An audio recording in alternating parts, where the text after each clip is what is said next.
timing par excellence there.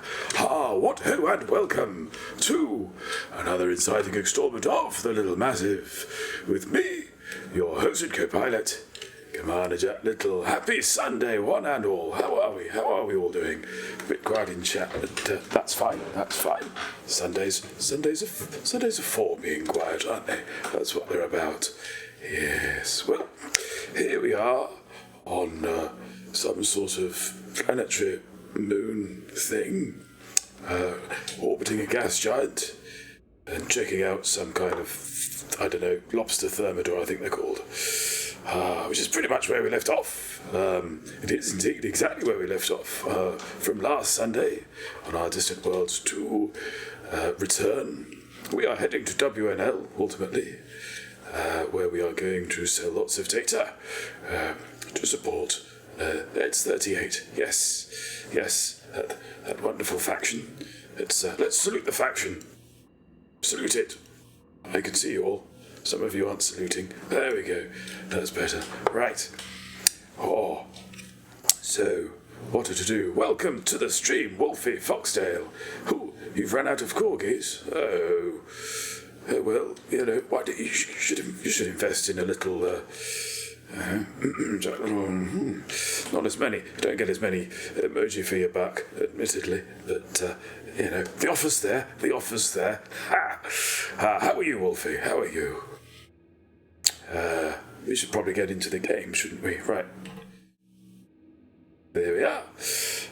It was a duck. That's the sound ducks on the transition there. Did you know that? So I've got to be a bit careful. Ooh. But here we are. And as per, me head's gone adrift. Whilst launching. There we go. So we've got a plot to course. Course to plot.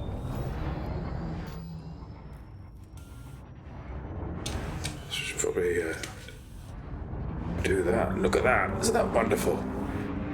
I was setting up the countdown screen just now, and I was torn between the gas giant and that lovely little spray of planets orbiting a sun off there in the distance. Tempting.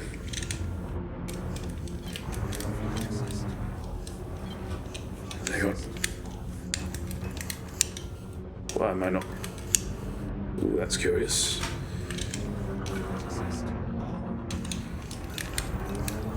There we go. I was having trouble balancing my pips there. It's a shame. Welcome to the stream, Lucian Markov. Welcome back to the stream. How are you?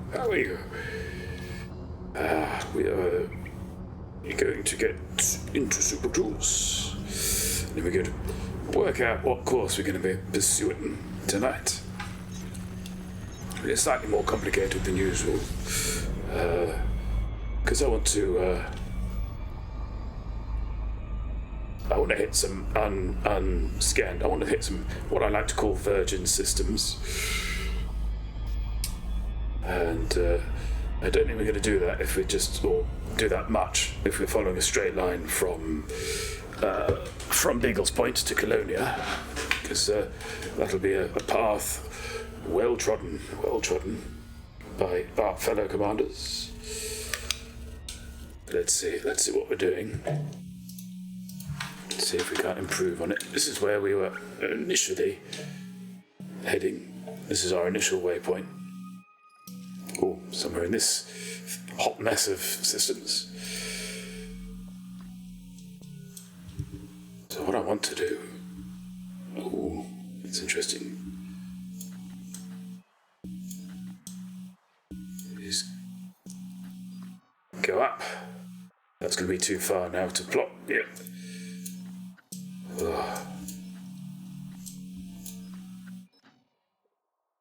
How's that? Oof. Still quite a way. Hang on. I think I've lost track of me starting point now. Hang on.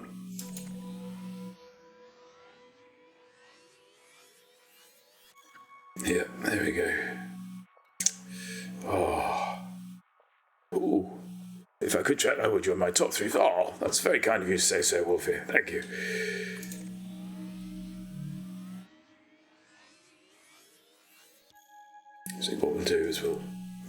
this bit first. Grab the webcam there. That's not for your eyes, in the words of, Pinhead, I suppose.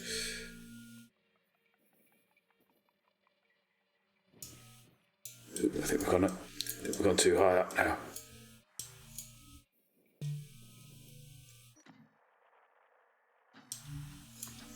Let's see. 22, that's still too far.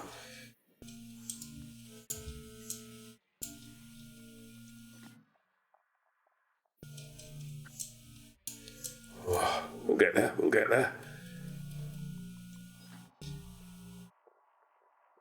Oh, that'll do. So yeah.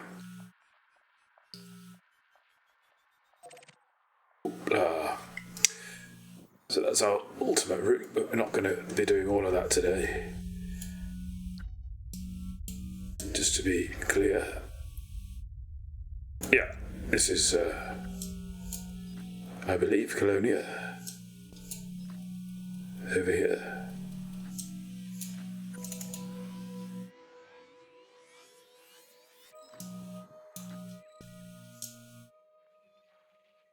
Yeah, there we go. So, look, a little red ship there. Jack's already visited, it would seem. So,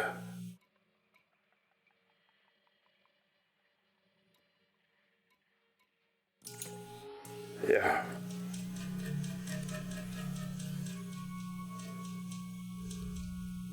Hang on.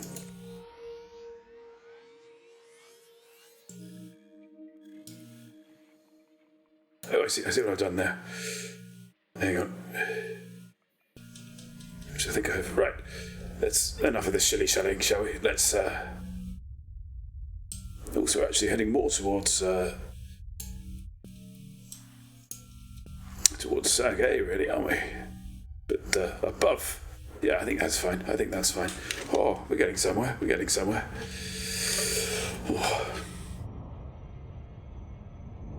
And on the way back, we are avoiding, to some extent, until we can stand it no more. We're avoiding the neutron superhighway. Yeah, we're not using those boosts. We're just doing it the old-fashioned way.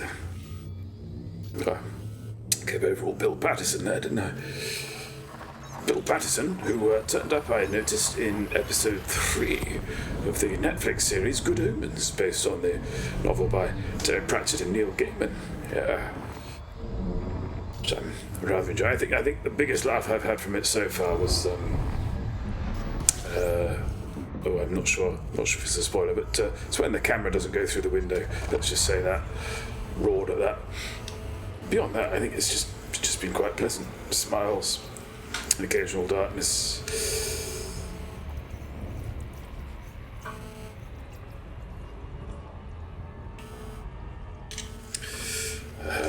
And we should be doing some honkage while we're doing this, of course. That's what we're here for.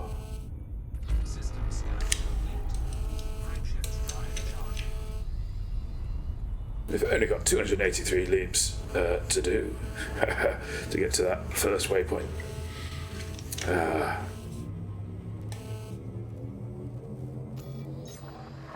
And as I say, not all of it tonight. I should write it down though. So I might do that in a moment.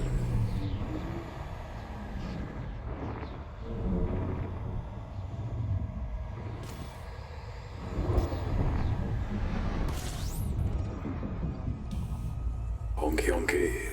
Scoopy. That's what these Sundays are all about, aren't they? Oh, they're also about pretzel, which I've not started. Oh, I did it. I honked, did I? Totally good. Right, hang on then. Yeah. Music. NSR2, welcome to the stream. NSR2, I keep meaning to tell you this. Might as well tell you it now. But you're on the opening title reel now for LMPD. Yeah, got a little credit. The not-so-rookie too.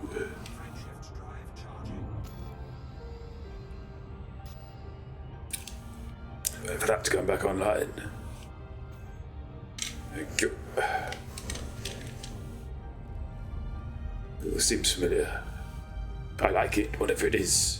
What it is Death of a King by approaching Nirvana, you see. Yes.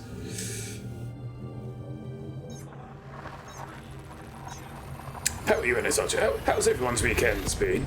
Let's catch up. How's everyone's week been? More to the point.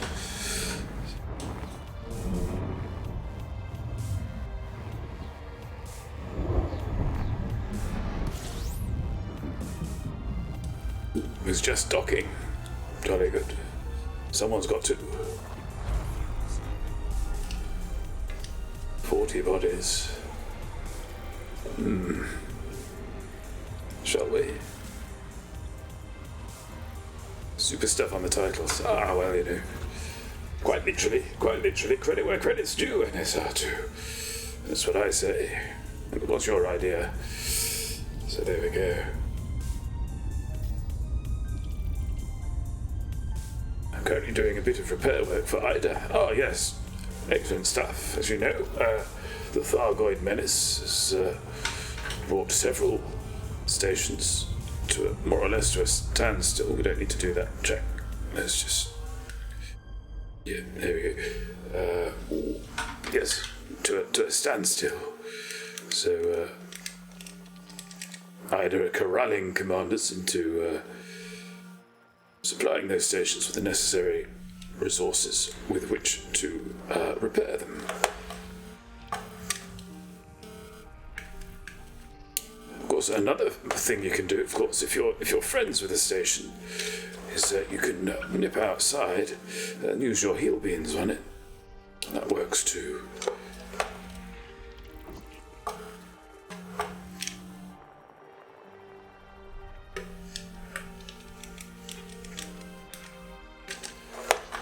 Want to try anyway. Ooh. I mean, what would be the worst that could happen? How are the repairs going in SR2? We've done a little bit, I think. Possibly not on stream. No. Now I come to think of it.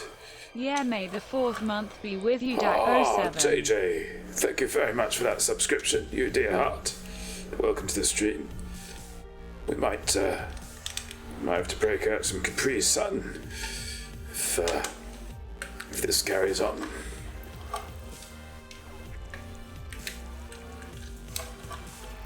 In fact, I think I will. Yes. Pierce your don't know what that S was. Pierce your sachets now. There we go. It's not really a sachet. That was the word I went for. A little late. That's fine.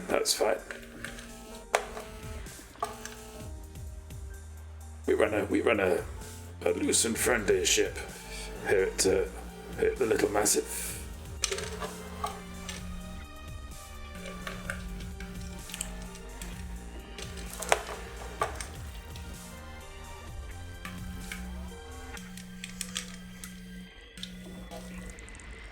Still going to try the other flavour.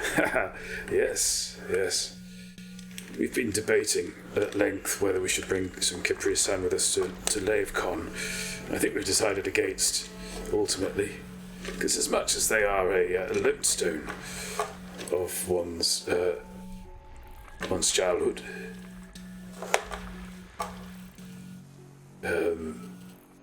slightly concerned about the packaging. That's where we are now. That's what we've become. Hello. Ooh, blimey, Charlie. Busy little area. Stay clear of bins. Quite right. NSR2, just use in-game tools to find a better source of galleon than EDB. Yeah, I know.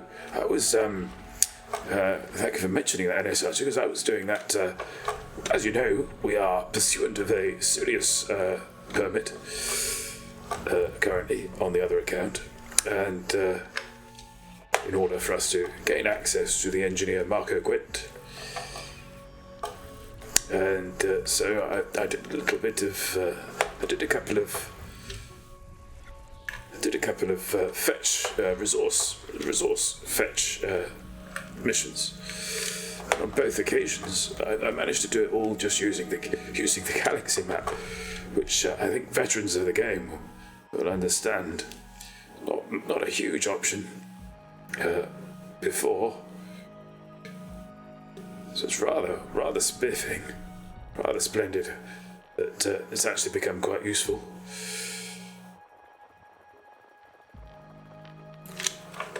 Because most of those Quinty, yes, he invented the keyboard. Oh, dear me. Right, where are you all hiding?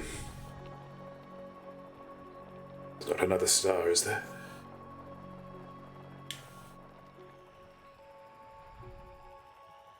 Oh, hello.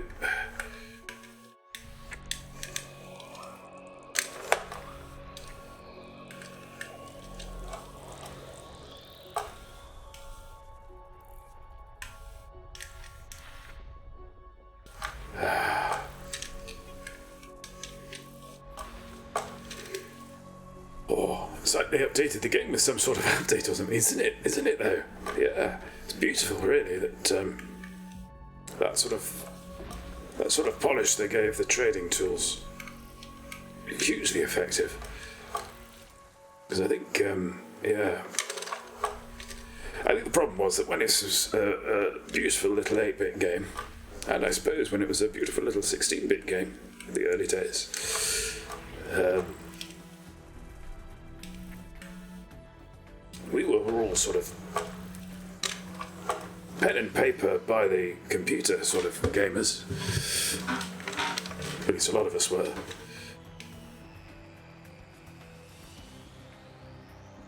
The Galaxy was much more, much less dynamic, much smaller back in those days.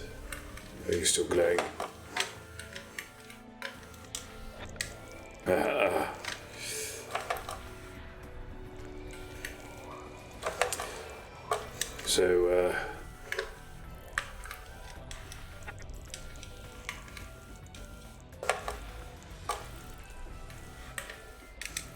So yeah, I think it's sort of. Firstly, that meant I think that a lot of the older players could tolerate and felt no qualms about relying on third-party tools.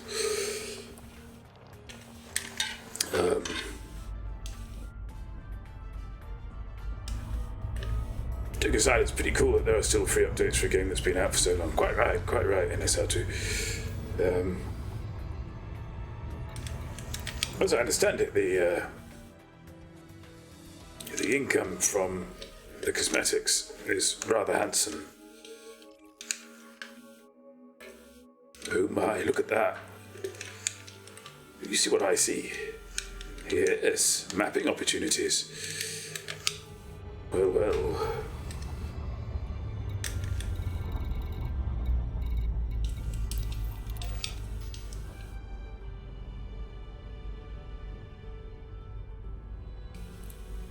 Oh, NSR2 is having a go with Super Cruises. We've not played with any of those yet.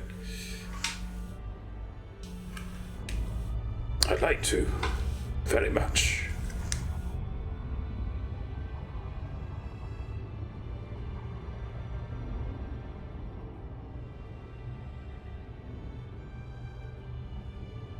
It's useful to let you type and fly a cutter. Yes, I can well imagine this is a boon to streamers on both sides of and stream viewers. I think Bognogus was talking about how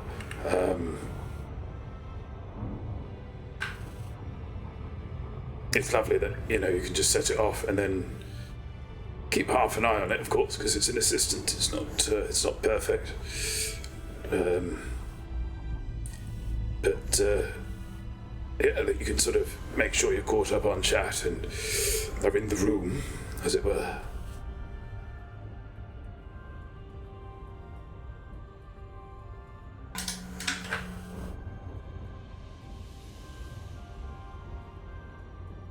Yeah, splendid idea.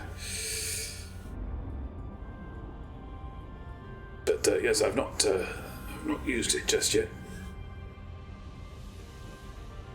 I think if we start doing some serious trading, which she'll do, we will do soon, then well, this is going to be awkward.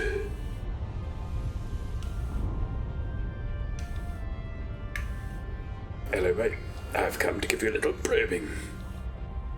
Hope you don't mind. We've got 7 probes. Let's do a standard 3 probe start. Maybe 1 in the middle just for luck. See how that gets on. It's the best use really of the horizon marker, in my mind at least, is to place probes right on the horizon at certain intervals.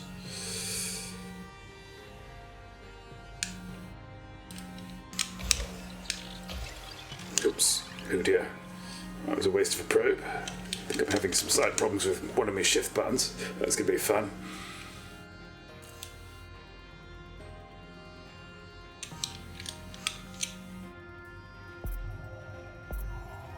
Double planet, shift 3 and 2.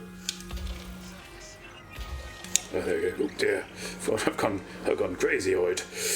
There we go. Now, is it 7? Now, presumably, that bug is still very much in force, which is oh,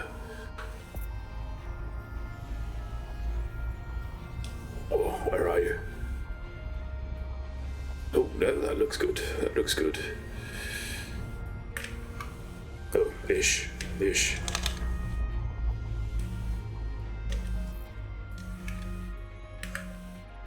6 probes on that, really.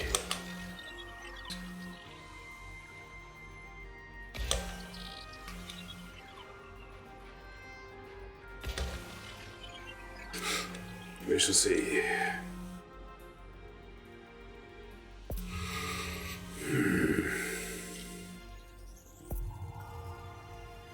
Oh, this is looking very promising.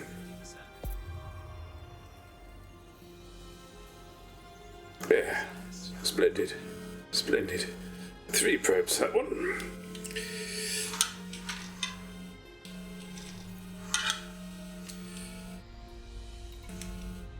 We've got some geologicals.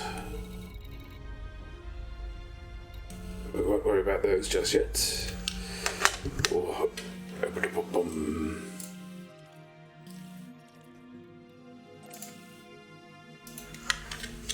I do like probing a landable, don't you? Well, don't you? So I misread that line.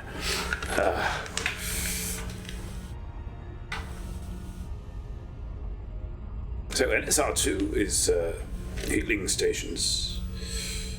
Would anybody else like to share what they're up to in game?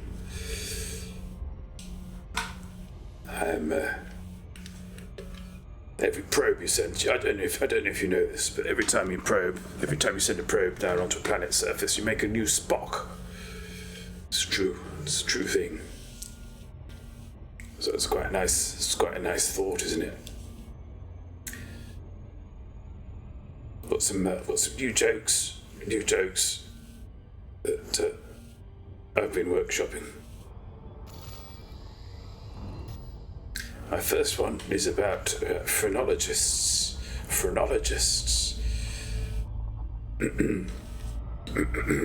Phrenologists get a lot of flack, don't they? Yes, but you really do have to take your hats off to them. This joke is predicated on the notion that phrenologists read bumps on people's heads, and so were one to require the services of a phrenologist, one would indeed have to literally take one's hat off before they could begin their work. We're using this both literally and figuratively in our sentence, you see, to suggest that one must take one's hat off in honor of their achievement.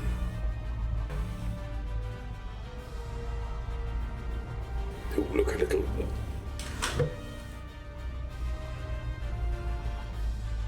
A little backwards number there on the wiring. Not noticed that before. That's going to annoy me. Ha.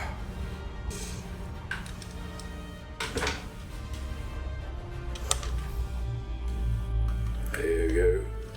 One more. 4 probe. Once. Twice. 3 times a planet.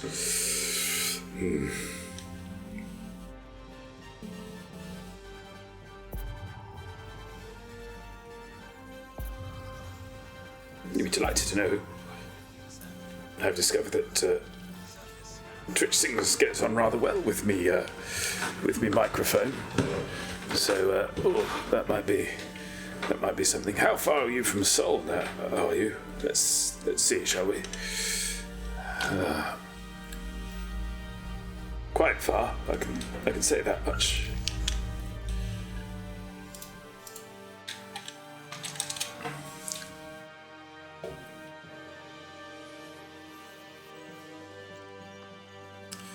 Ooh, 59k. 59.156 Kylies away. That's how far we are. It's a bit of a distance.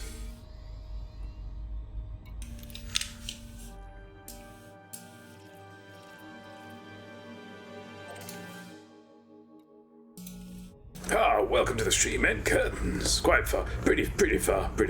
Yeah. It's half a galaxy away, you know. All hail the cube. And Curtin slips in quietly, hoping no one notices how monstrously tidy they are. Welcome to the stream. Capri Sun privileges very much intact. MC. Ooh, that's annoying me. Can I more that under there? There we go. Just have a slight wiring issue there. I just type that in when an admin pops up.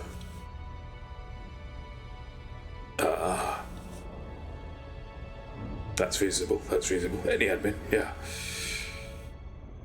Curtis is not well. You're absolutely worthy for the cubic epithet. Yes. We all hail the cube here. Then Malik VR has his triangles, and we have our cube. Courtesy of Millstone Barn. Spreader of sheets. Oh no, that sounds filthy. Sorry. Collator of data. Oh, that's fun. The data collator. I like that. It rhymes.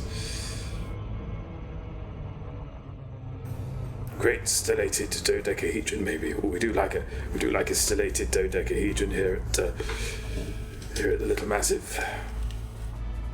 So if you happen to have one to hand, do let us know in chat, won't you?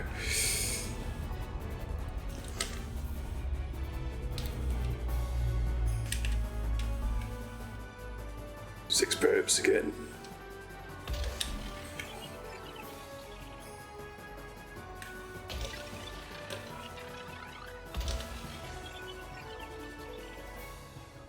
Let's presume do the 4th.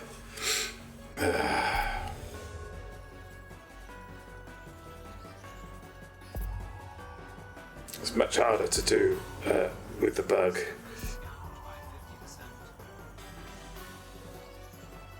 Oh, co-load it.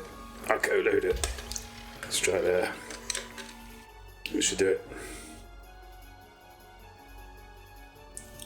Oh, yes, someone's observed. It was Psyche, I think. Psyche, or somebody in Psyche's chat noticed that the 89% thing wasn't happening quite as often.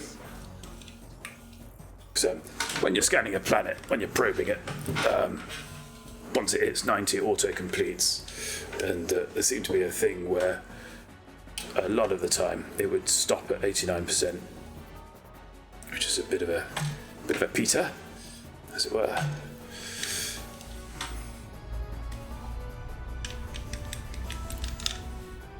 Oh. we're not going to spend this much time in every system, but I feel like it's too good an opportunity to miss right now. Ooh. My knee's getting better, I think. It's stiffening, but it's not making god-awful crunching noises anymore, so that's quite nice. Isn't it? I think it's nice. How are you, M. Curtains, anyway? We've not debriefed. I mean, shared details on what we've been up to. Not, taking our pants off. Not debriefed in that sense. Should we start again? Let's start again. How have you been, MC? How have you been? I noticed M. Curtains has bought himself from the merchandise store linked below a lovely Lyttle Massive t-shirt, which I believe he's going to be wearing in anger at LiveCon. Yeah, I assume he's doing that. Oh, M. Curtains has just got back from a lovely Turkish meal out. Lovely, lovely. I'm not sure I've had Turkish. Probably have. Nothing comes to mind. Greek. I've eaten a lot of Greek food. I like that one that the Greeks have with it's like meat and rice. That was nice.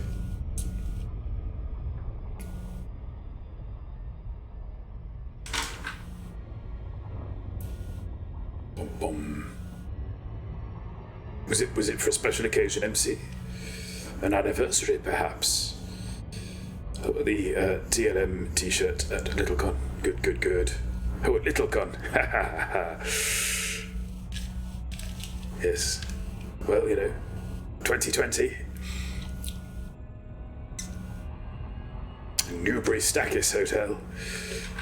I say Newbury Stackis Hotel because it's not there anymore.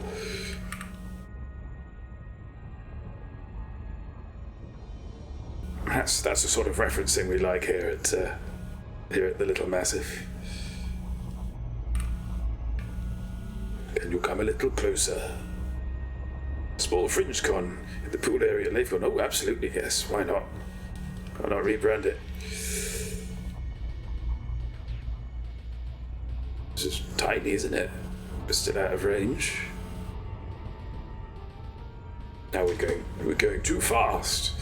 The words of Ringo Starr.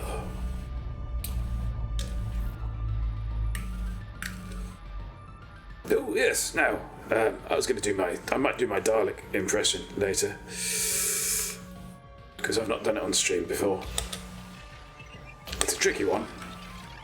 It's in the style of Paul Putner. Well, it's sort of in the style of his impression, if that makes sense. It's in the style of a Dalek, is what it's in the style of. Stream below, welcome to the stream. How are you? Sheen's got something exciting in the pipeline for Tuesday. Can't wait to see it. Very keen. Ooh. Speaking of which, hail the cube. We've got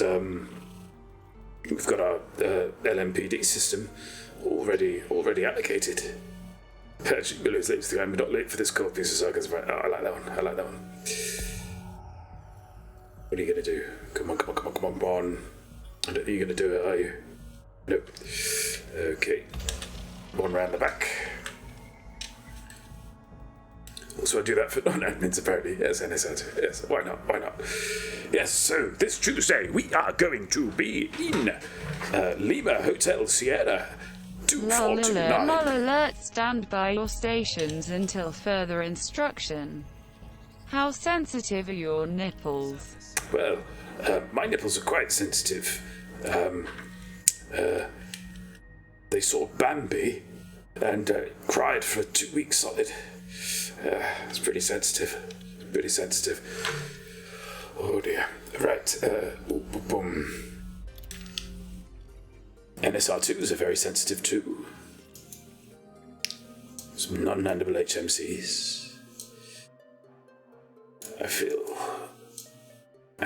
I'm feeling the urge to press on,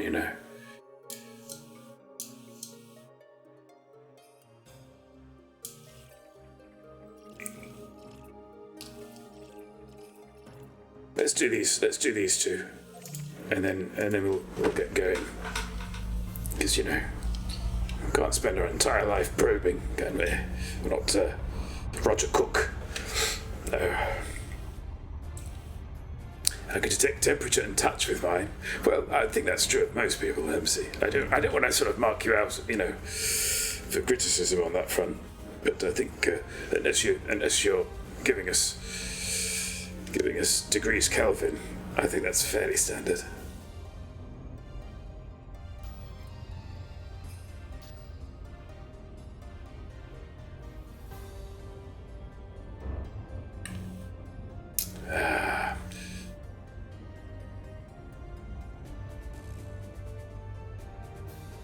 Mine are odd. I'd just like to say that for the record. Oh god, did you see that Fox News video? Was it about nipples, NSR2?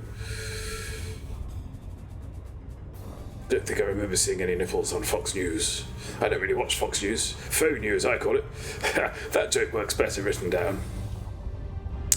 They were talking about the metric system. Oh gosh, and what the tyranny of the metric system.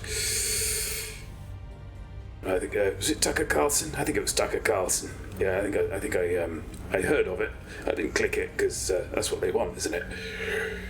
Ultimately, they want your clicks and they want your outrage.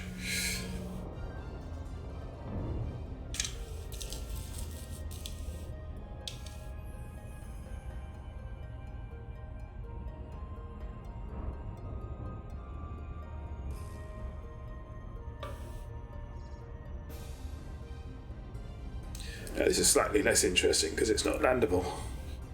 I don't know if you get more money for landables. I feel like you do. I feel like you should do.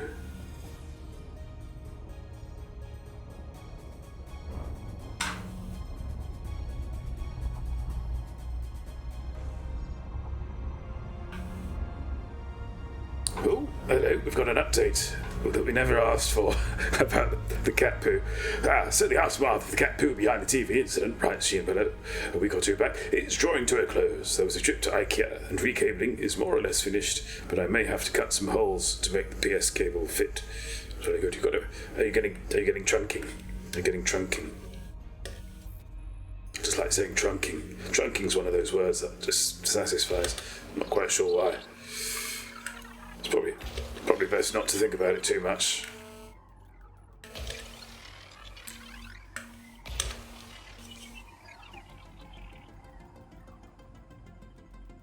Whoa. Yes, there's another popular streamer who has been playing around with their voice of late, naming no names. And one of the things that they've been talking about is a Dalek-y voice. But they've got a special box of tricks. I don't have a special box of tricks. I've just got the special voice box of tricks. Yeah. So, but I like to think I could do a mean Dalek. Oh, you cruel thing. I went just slightly over the horizon on this side. That's fine, it's fine. We've got one in the hole. One in the hold. Can you paint us a word picture of the damage seen below? Yes, could you do that? Could you please? I'm really, really keen to have a very graphic description of the aftermath. There we are. Good. One down, one to go. I use a system map because otherwise I'll get confused. I'm easily confused.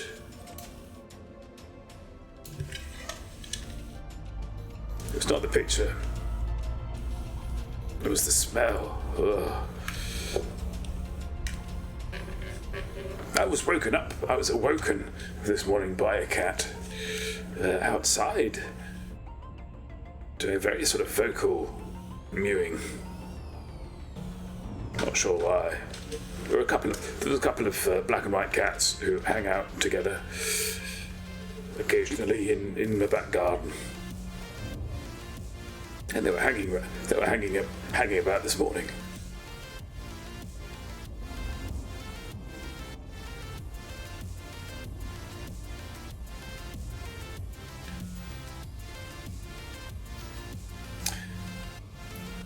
Just realised that I've been carrying limbits All this time you could have been pirated. Pirated.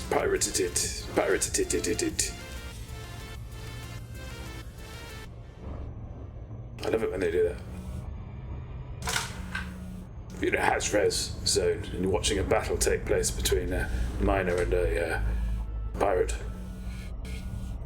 And the miner starts shedding its load and it's just limpets. Well, that's worth the fine, isn't it? NPC pirate.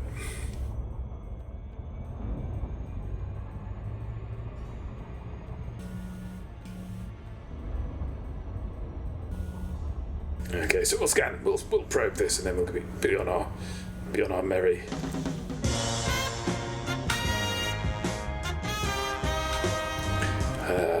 Barry, of course. Season 2 is finished. Season 3 has been commissioned, so I'm looking forward to that when it comes around.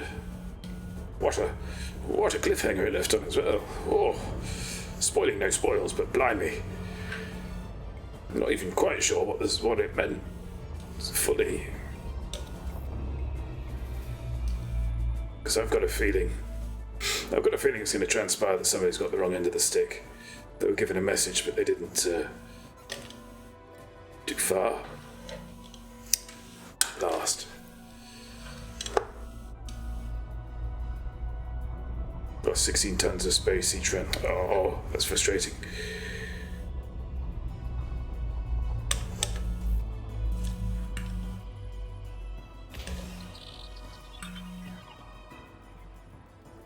Oh, I wonder, a little change to the tactic, but if we creep slightly beyond the horizon, that might give us a less of an overlap in the middle, maybe. We'll see what occurs. I'm gonna get this down, I'm telling you.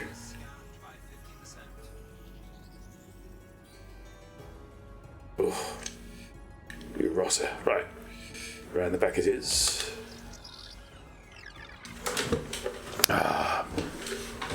So, shall I do it? Shall I just get on with it? I've talked about it enough.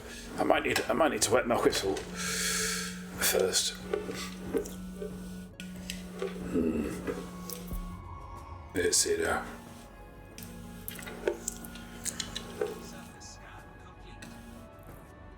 Let's try. This might be terrifying. It might hurt actually.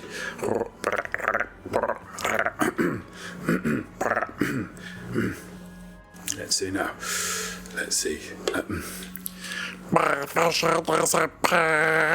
dear. Well, I missed a bit there. Hang on. Let's try again. Oh, it's getting somewhere. Might need to warm up a bit. Oh dear.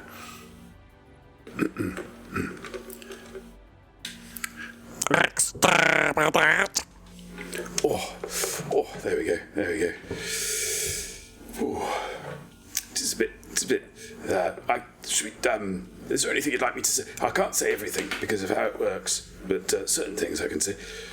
So if you've got any requests for Dalek-y speech, do pop it in chat, won't you? This is a first. Oh, I think first on Twitch. A cappella Dalek requests. Lots of geology. It's good to see. But we need to make progress. We'll never get back to Colonia.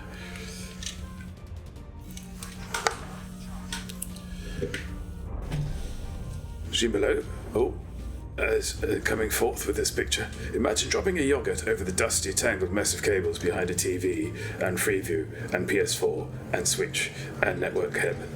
Except it is not yogurt. Brown yogurt. Warm yogurt. Oh, I didn't say warm yogurt, did I? I rather wish I hadn't.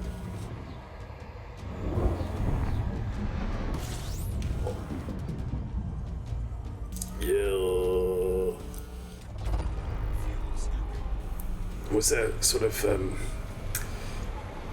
Was it brown anchovy yogurt?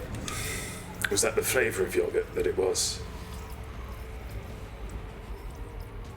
I feel it's an important detail to know the flavour of this supposed yogurt.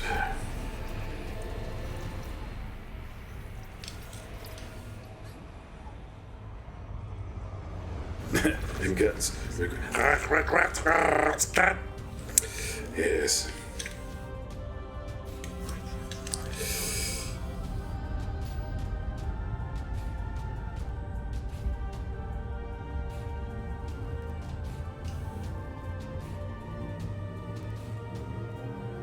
I regret having to deal with it. I'm sure you do, Machine. But I'm sure you don't regret having dealt with it, though. I think you can say that much, can't you?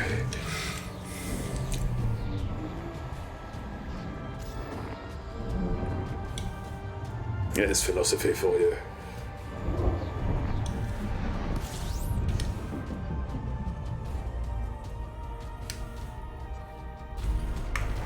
Well, we're going a little bit off course, I should say. Machine and MC, we have been plotting a direct route for Colonia, but what we're doing now is, I think I've done that twice, is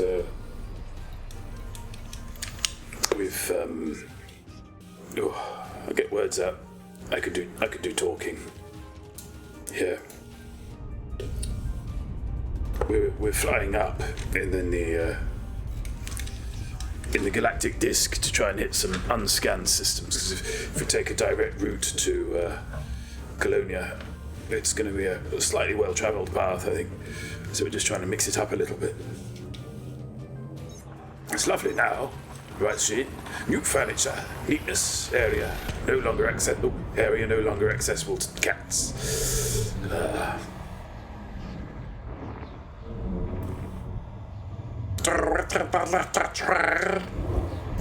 Daleks have cats. Oh.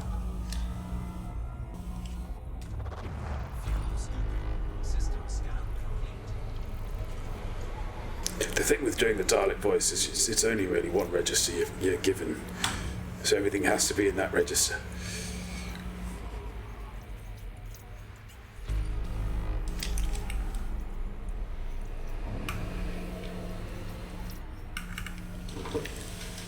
The question is, can I teach other people to do the Dalek voice? Oh, I do not know. It's sort of like you kind of push the back of your... you know, if you roll your R like that, you're basically talking while you do that. Oh dear, I'm a bit dry though. I'm too dull as well, so the possibility of somebody rushing in with an instant decaffeinated coffee, rather slim. In fact, they're so slim that were that to happen, I'd probably feel slightly disturbed. I might have to end the stream at that point, find out what the flaming heck is going on.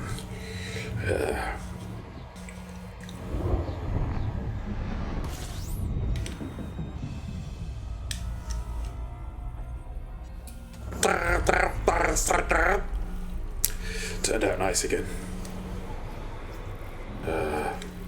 See, it just doesn't fit nice dialogue, does it? Oh, Victor, you shouldn't have. Oh, Victor, you shouldn't have. I'm imagining there that the Dalek has been,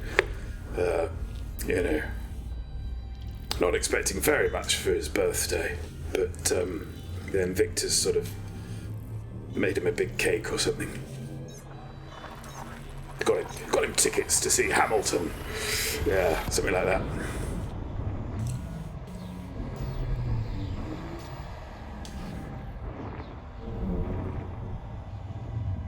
Have you ever seen a Dalek in the audience of Hamilton? I haven't. Can't be a coincidence.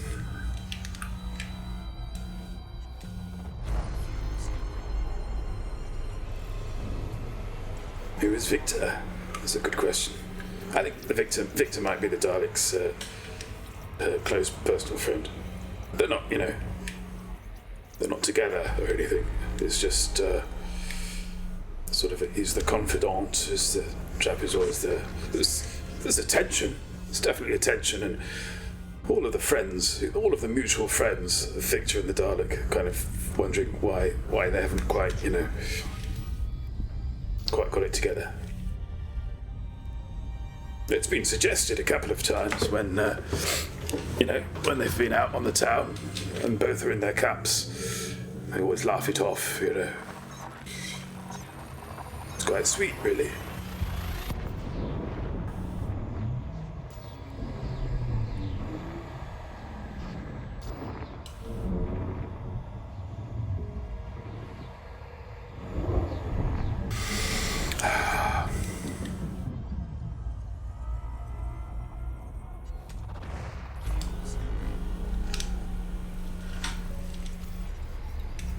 Let's see if we've... It's a bit soon. Oh dear. I didn't want to do that. Hang on. Let's go back. It's a little safer doing it that way. Nope. Still getting these discovered systems. We want some glory, even if it's not our name that's going up there, but Jack Din's. That's the Gimp's commander name.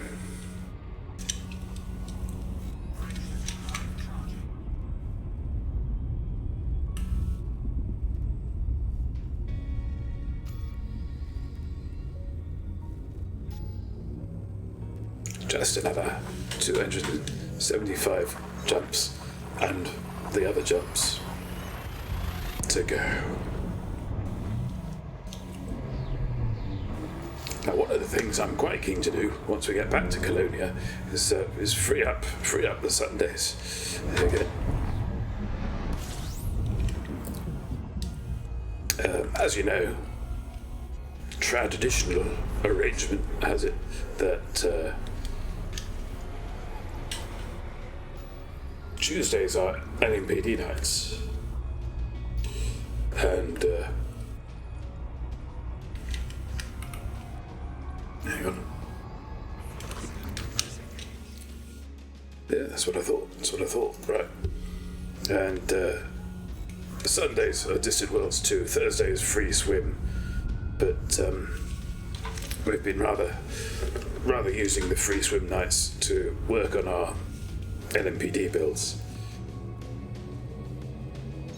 So I'm rather keen, to get to Colonia and then sort of free ourselves up a little more. So what to, 3 swim days, 3 swim nights on Thursdays. They're sort of supposed to be not purely elite based. We'll be looking at indie games and whatnot.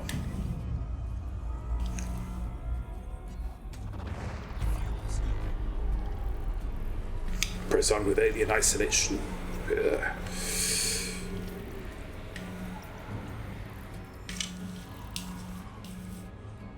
Whoa.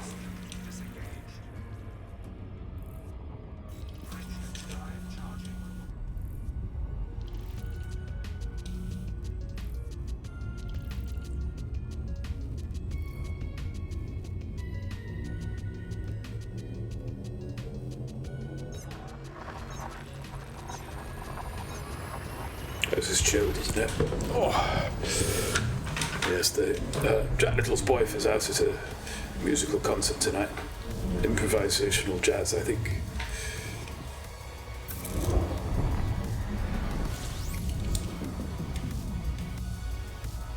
So, je suis toute seule pour ce soir.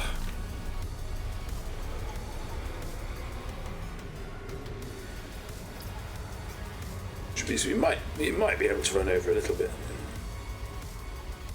depending on how everything copes. That's the other thing that's quite nice about this journey back from Eagle Point is just seeing the disk of the galaxy stretched out in one lovely, welcoming ribbon. We'd rather experience that in reverse, heading out to Eagle Point and beyond. Beyond, I know. Beyond Beagle Point, that's where we went.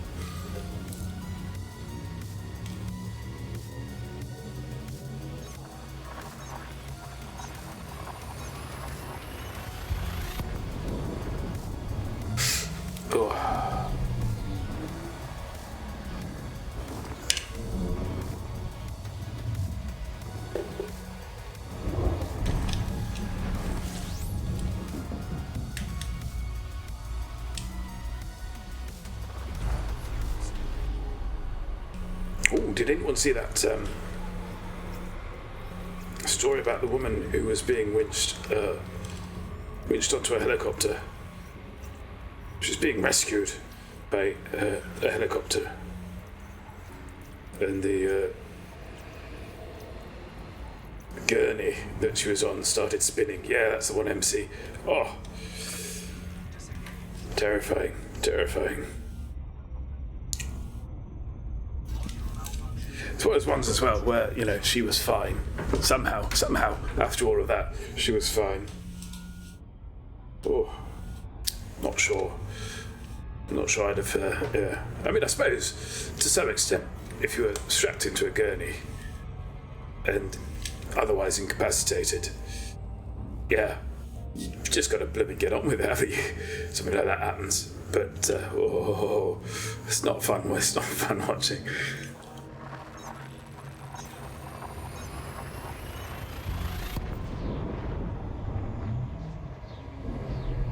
I did read something once about using light aircraft to raise and lower a static rope, which was one of those things where you kind of, I think it worked like it was hanging out of the plane, but the plane was circling, and what happens is that the rope reaches this point towards the middle of the circle where it just sort of drops down and remains fairly static. It's very strange. She's passed the G-Force survival requirements for the RAF Phantom, I believe. Well, whole new career opening up for her. It's lovely. Yes, who says life doesn't have a second act, eh? Yeah.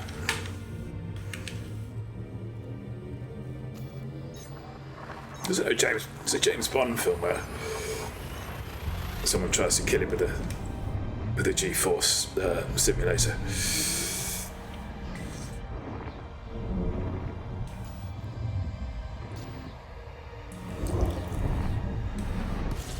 I forget if it was Roger Moore or James Bond. Well, there's a Freudian slip. Roger Moore or Sean Connery. So I thought of that too.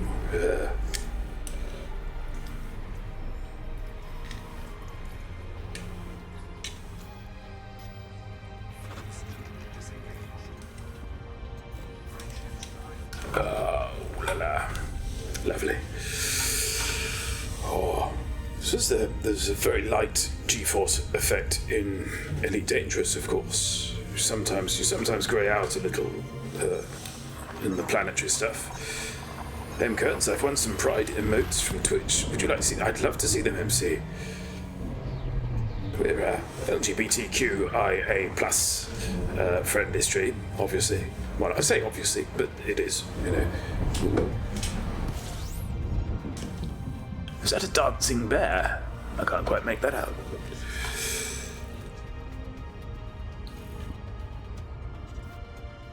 Oh, I love those wings. There's rainbow trout as well. I think if I haven't missed my mark, I rarely miss my mark. Oh, Mark, I miss. No. I need the left wing. Ah, yeah, that's how they get you. Well, you're just going to have to keep supporting the LGBTQIA plus community, aren't you? Yeah.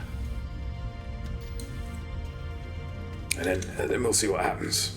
Mm-hmm.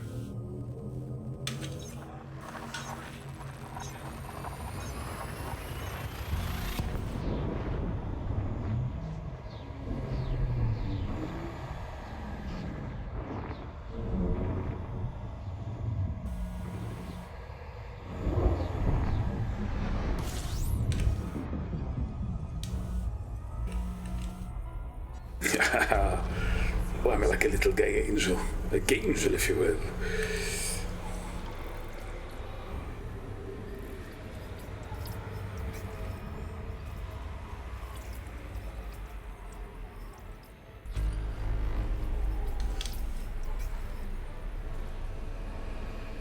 Ooh, I think I'm starting to feel the drift away from the disc, which is good.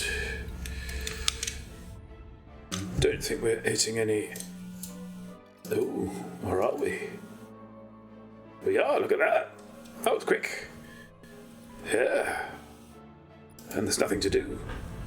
There we go, the entire system, all for Jack. Din. Splendid. Now we're getting somewhere. Right on the R. Right on the R. That's good. I've not done Gay Pride very often. Only a couple of times, I think. I got totally soaked. Totally toked 1 year. Oh, I think also 1 year I had I accepted a mint from a stranger, and many years later realised that it may have had some blast. What was my exclusion signal? I don't know. Right. Hang on. Let's step outside. See what the damage is.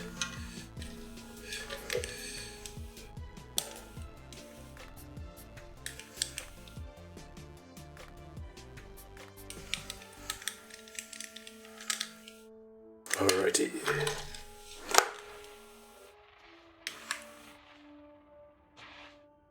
I think it. Let's try that.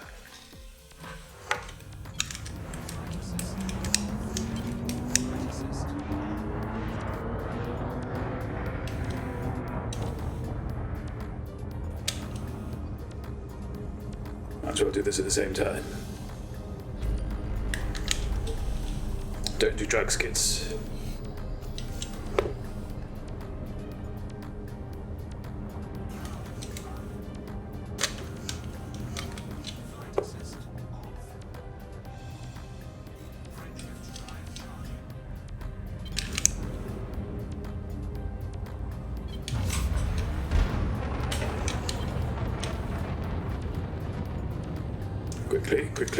Quickly. Oh dear.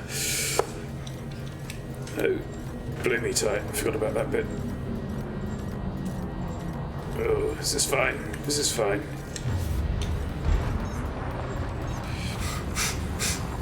Oh, it's still cooking away, isn't it? And also, it's making me rather anxious. Oh. That's better. So 138%. That's fine. Yeah, it's cooled off nice and quickly.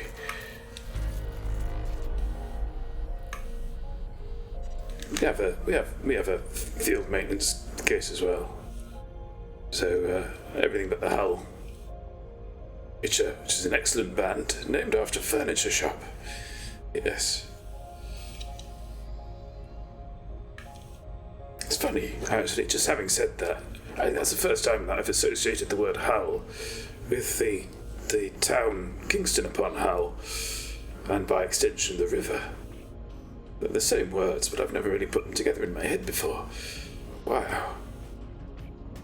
I'm gonna have to process that later.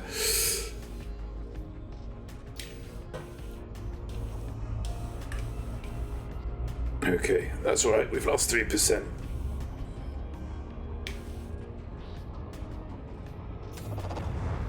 It's not too bad.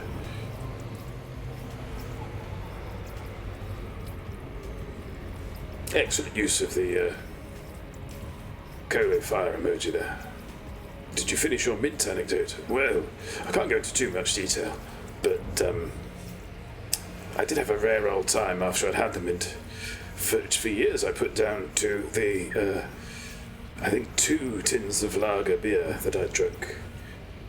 It was only till, and then some very, very peculiar behaviour later on in the evening, which I'm not going to go into. But yeah, it was years later. I thought, that person did offer you a mint, and I'm not saying, I'm not saying there definitely was something on that mint, but the whole scenario in which you were offered the mint was a little bit strange. So I think it might have had a little something brushed on it.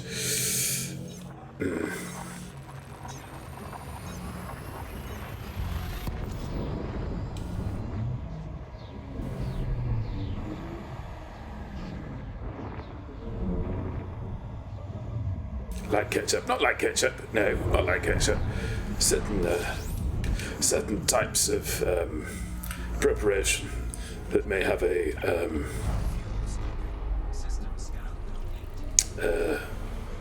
I want to say psychotropic effect. I'm not quite sure that's the exact correct word. One of my fondest memories of Pride was I can't remember if it was London or Brighton, but the Antipodean songstress Kylie Minogue was booked to play,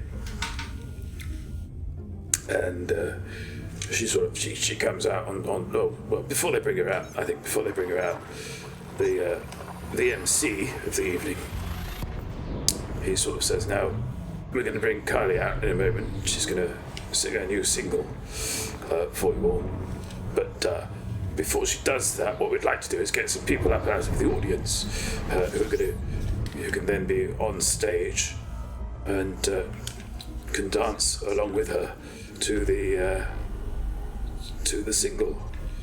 Wow, what an amazing opportunity! All these hands go up, and the MC picks out eight. Let's say 8 people, 8 people from the audience, and they're all going, understandably, crazy. And and then Kylie comes out, and there was it's Kylie, and she takes up her position. She sort of says hello to the people who've come out of the audience. And she goes into the centre stage, and then the music has one of the sort of belting intros. The music starts up, belting intro, and as soon as the intro starts, everyone who's come up from the audience, they just strike the same pose, and then go into a clearly choreographed and complicated dance routine, which was, I thought at the time, quite hilarious. So the whole thing had been a little bit of a joke, a little bit of a josh, and actually they just had the session dancers in the audience. Oh, session dancers, is that a thing?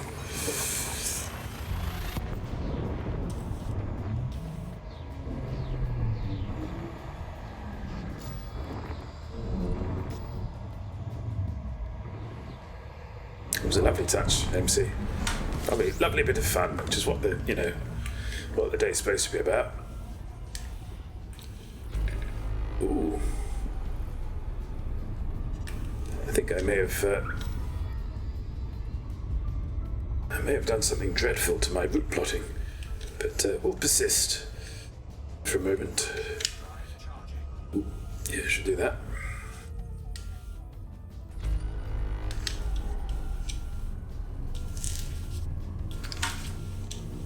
Actually, no. Executive decision. Let's do this. See what we've got. It's only little.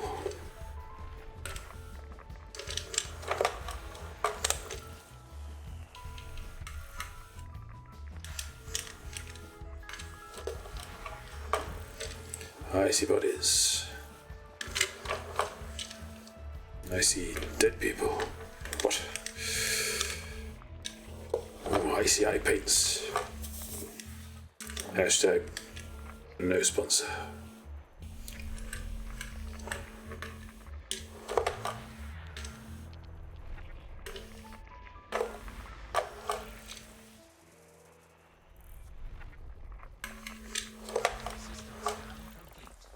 Alright, now Now, what I think I've done here is, because of the unique way that the galaxy map works when you've got multiple accounts, I think when I plotted my route, I've got this set on non rather. Should be set on star class. Yeah, let's do that.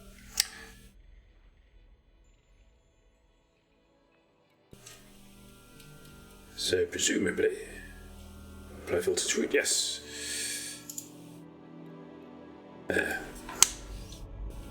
We should now be on scoopable stars and big. Ooh. Oh, that was interesting.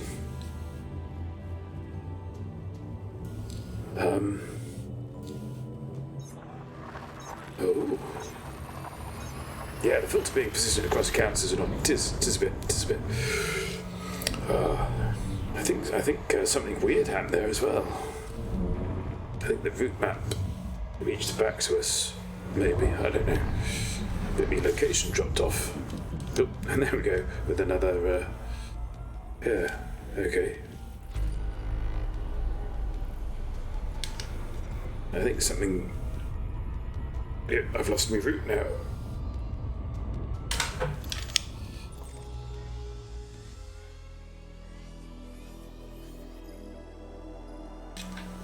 Okay, I'm hoping.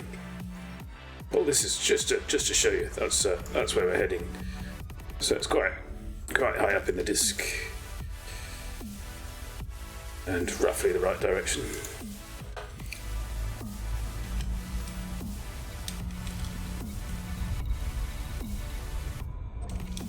Yep, and we're back.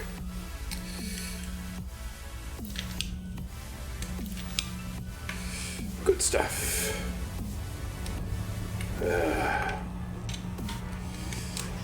And there's still fuel in the tank, which is helpful, because, it's a long way to come out if you're a fuel rat.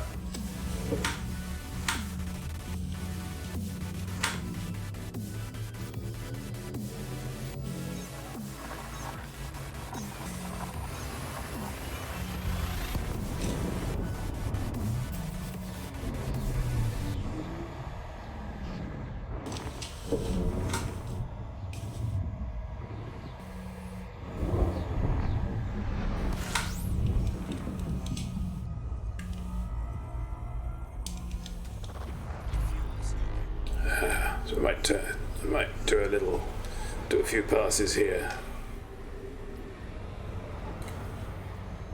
just to fill the tanks a little bit, because we are running a little bit low. Not terribly low, really, in the grand scheme of things. Oh, speaking of the grand scheme of things, I've started watching that Good Omens series on the Amazon Prime.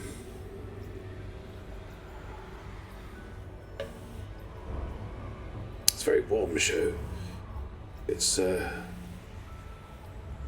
not laughed a great deal at it, but I've smiled a lot, And that's enough these days, I'll tell you. Oh.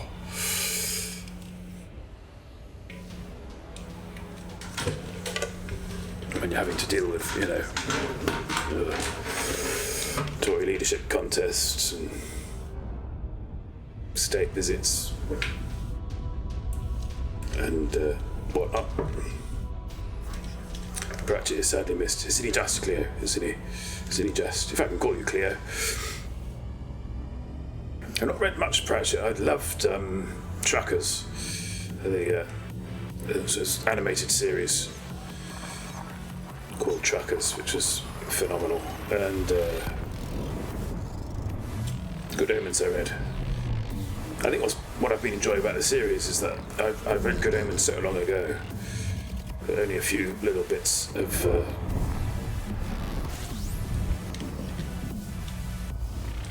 stayed with me.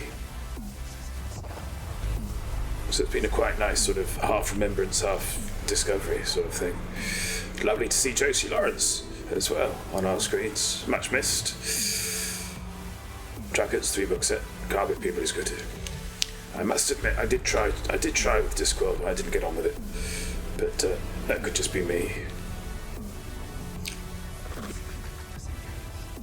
But yeah, the Truckers and Good Omens, lovely stuff.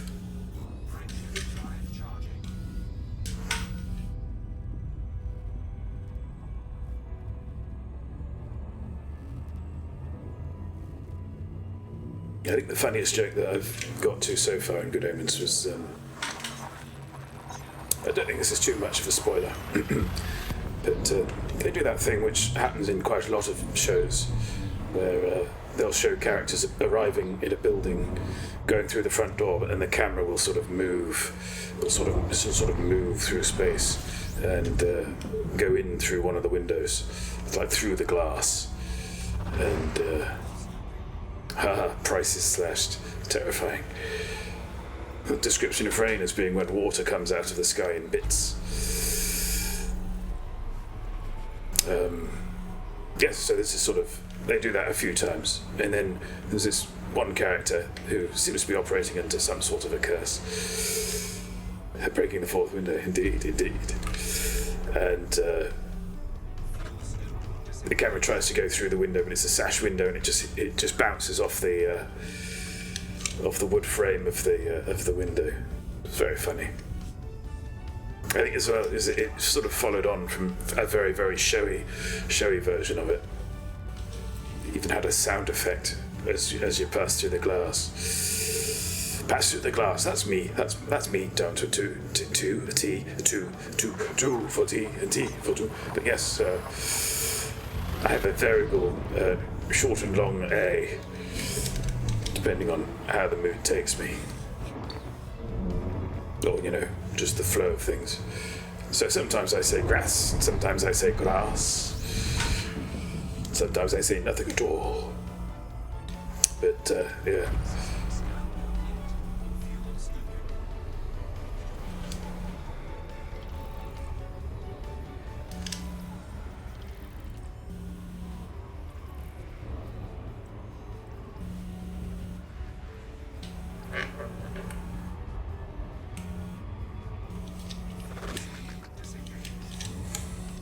Do you know, I don't think I've ever been to an asteroid belt.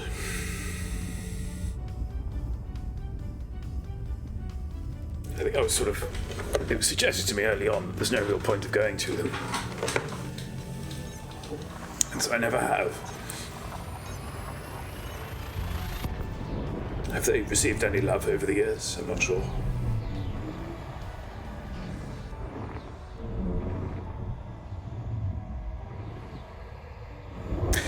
I'm slowly as well beginning to note, I think, differences between the book and the series. Although apparently it's stayed very true to the book. I feel like there's been certain nods to moments which, I don't know, maybe I'm not remembering very clearly, or I just haven't reached that bit in the series yet. So perhaps I should say stumm, stay stumm.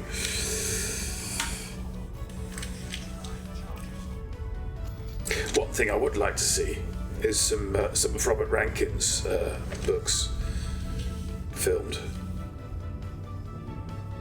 I think they did a radio series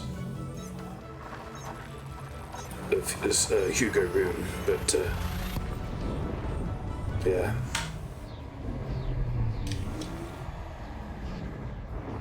I feel as well that the world of Good Omens is probably closer to Rankin than what I've read of Pratchett. Apparently Good Omens will be on the BBC at some point. I'll watch it there. Jolly good. We should avoid spoilers. But David Tennant's in it. Just saying. Just a little spoiler there. Just a spoilette. Spoilini. Tennant's lovely, actually, in it as well. There's, I sometimes feel this might anger some of you. I sometimes feel that Tennant doesn't quite do enough to differentiate the people he plays. But yeah, there's definitely more going into Crowley than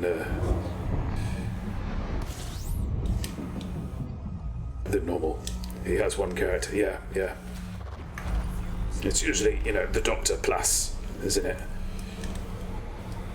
That worked for John Wayne. Absolutely, yes. It's no real criticism, but I do like a bit of range. And if you're up against Michael Sheen, who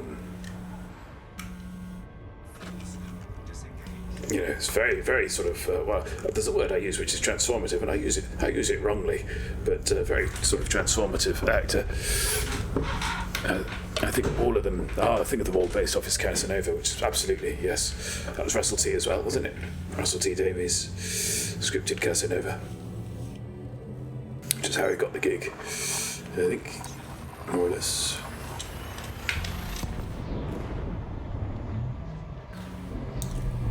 There was an earlier series about Casanova written by Dennis Potter, yes, which was faintly ridiculous. It was great. I mean, it had wonderful stuff in it, but it also had montages of topless women. What we came to refer to as we were watching it as a juggerama. Frank Findlay, absolutely, Cleonimus well remembered. Yes. Stuck in his garret for much of the series, recounting his exploits.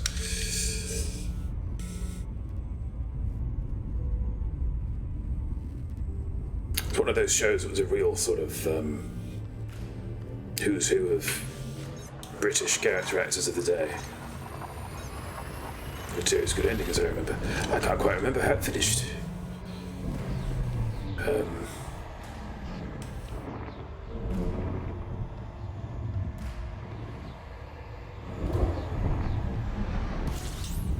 Yeah.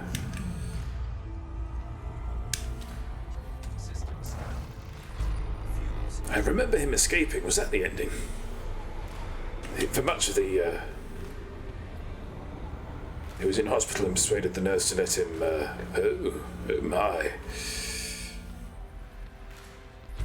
And that was before... Singing Detective, I think.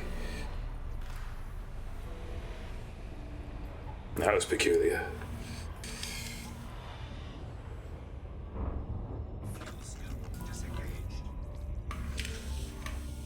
I've got an image of him escaping across the rooftops.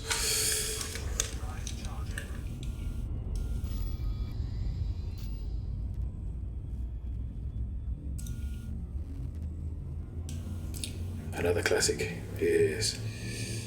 Well, Singing Detective was possibly the finest TV drama, ever, really.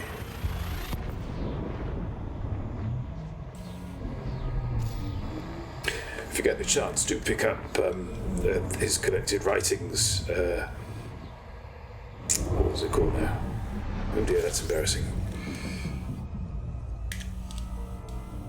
It's a sort of collection of his non-fiction, which is very good. It's got the word invective in the title. I can't, oh dear. I feel dreadful.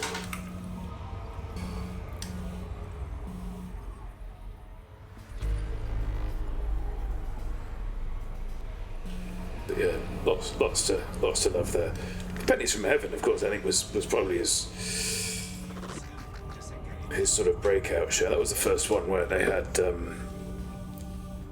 actors miming to hits of the 30s and 40s. Had Bob Hoskins. Bob Hoskins is a central character. They remade it as a film starring Steve Martin, which was less successful.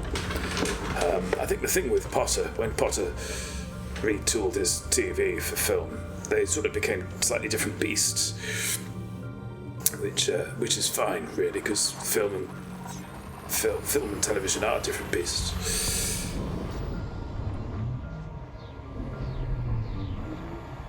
So Keith Gordon directed Singing Detective, and it's very, very different. I think a very different emphasis to the TV series.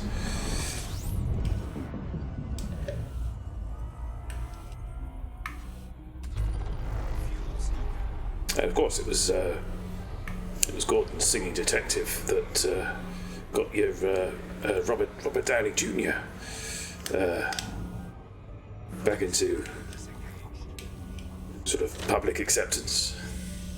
Ironically, I think to some degree through a favour from Mel Gibson, who is much more a persona non grata than Robert Downey.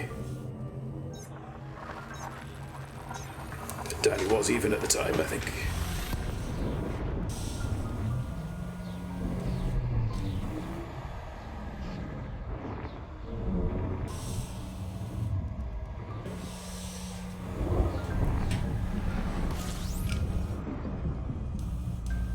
Whoa.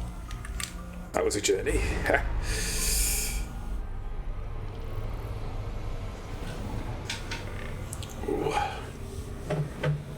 Doing a lot of leg stretching.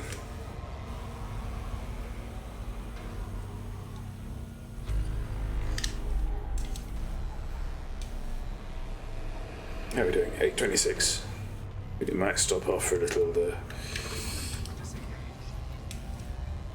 Well, let's see what's. Oh no! Don't do that. See what's on the system map first.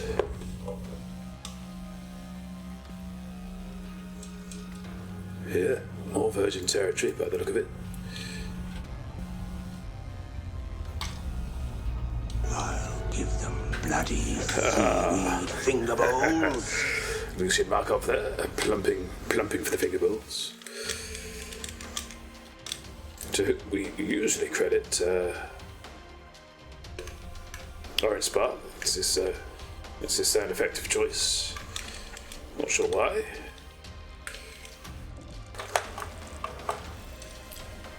But it's from the Pet Shop Boys film, It Couldn't Happen Here. Old TV I also enjoyed. I Clavdips, Tinker Tailor. I never saw Tinker Tailor. I think we've got it somewhere. I probably need to correct that at some point soon. But I Claudius, what a show.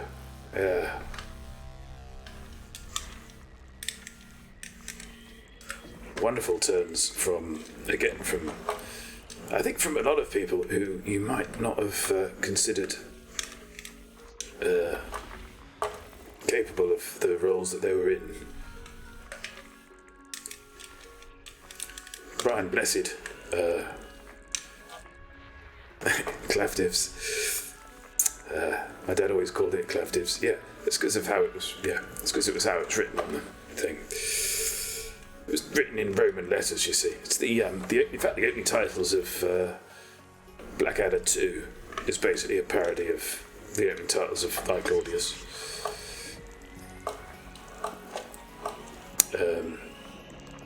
Because Blackadder, obviously, there is a snake.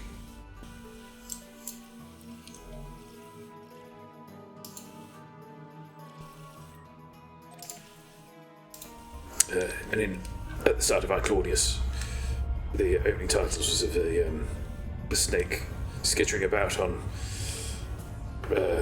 Roman tiles.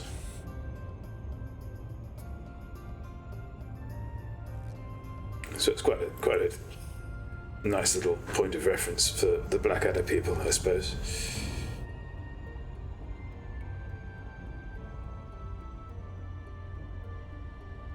The strange thing about I Claudius, I think, to the modern eye, is that it was all done in studio.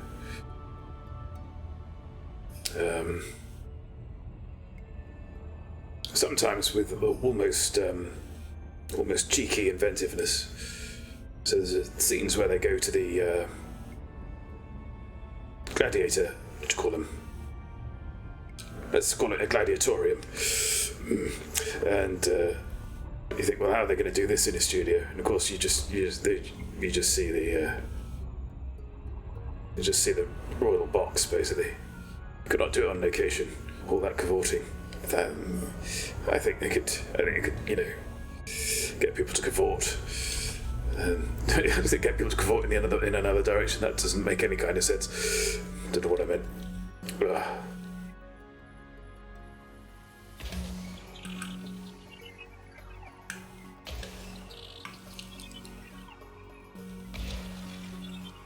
See how that does. Amphitheatre. Amphitheatre's, no. It's not quite right. Colosseum, I think that's it, isn't it? Amphitheatre's more about public addresses, I think.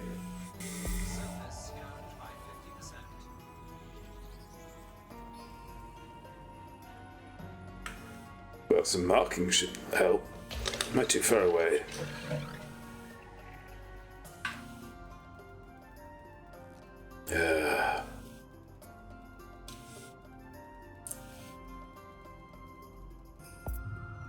But yes, Brian Pleasant is, I want to say Augustus. There we are. As I keep saying, there we are. almost teasing the counters there.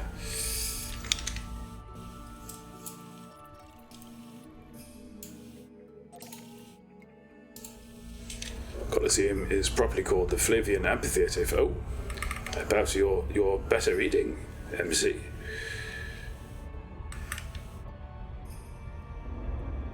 Oh.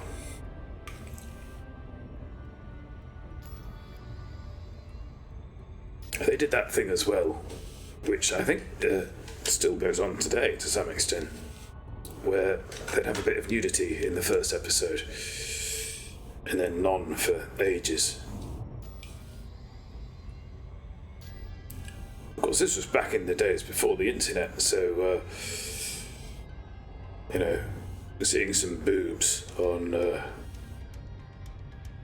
drama show was pretty much all that certain parts of the population had to go on, really. So if you rock up in episode 1 and show some boobs, then all those dads are basically going to be glued to their sets every week in perpetuity. Best we had back in my day was the title sequence of the holiday program. That still baffles me to this day. I was thinking, and I do think about it with alarming regularity. But yes, no, there was holiday program about package holidays basically, and the opening title had boobs in it. There was a time, I think, where we were trying to push for a more kind of, should we say, European flavour of television. Mainland European, I should say. It was the shock of, there's a scene in the first series of Howard's Way, which might have got mentioned before, where I think Mrs. Howard's Way goes to Cannes for fashion reasons, and there's a scene by a pool where 2 topless women just walk past, looking frightfully pleased with themselves, and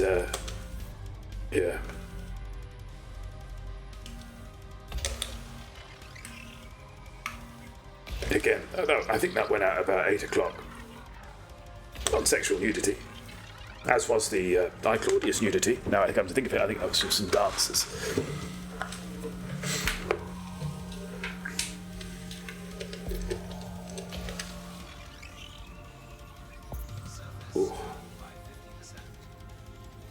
Not sure we're going to need it, are we? Yes, we are. It reaches it. There we go.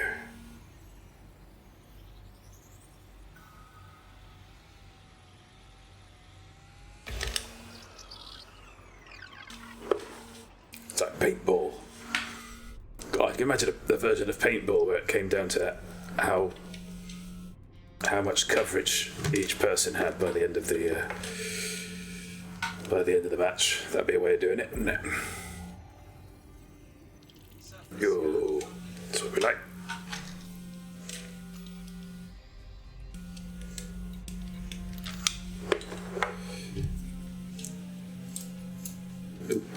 Steady on. What are you doing? Just behave. Oh. Those are all icy, but this is an HMC, so let's give that a good probing, and we will be on our way.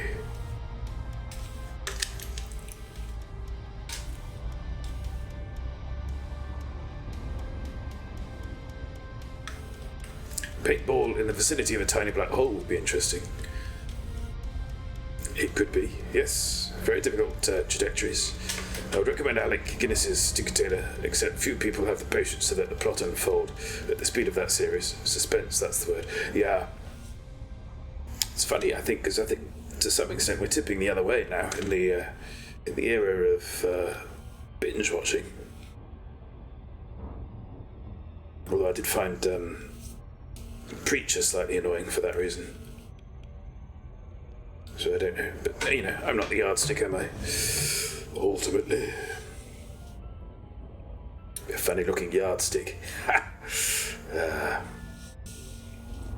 Too fuzzy at one end for a start. Too fuzzy at the other end if I haven't trimmed my toenails.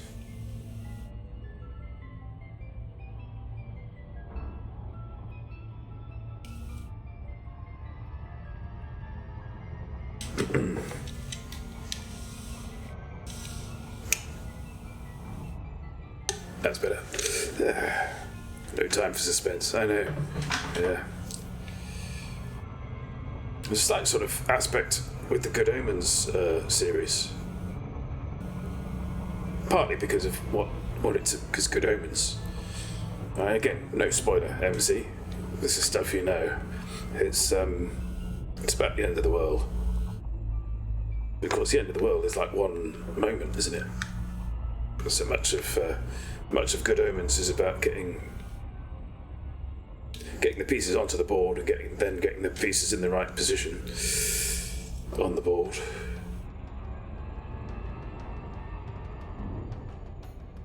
So it sort of feels like it's slowly ticking away and not really getting anywhere, but it is really. And the point is as well that it's an entertaining journey. Reminded to some extent by the also Neil Gaiman American Gods, because that has a sort of sense of people coming across and making their way across the continent in order to participate in a grand war.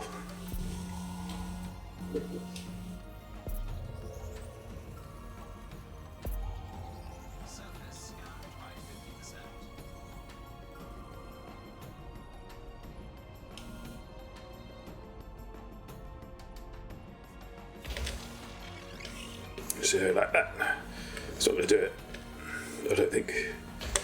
So let's just add another horse to this race.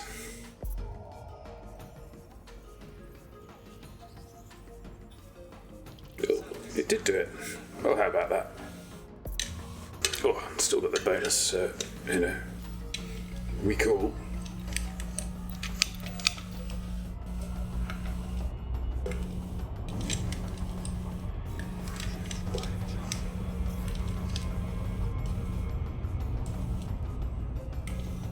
Now the series that has been on in recent years that was 99% suspense was Twin Peaks: The Return.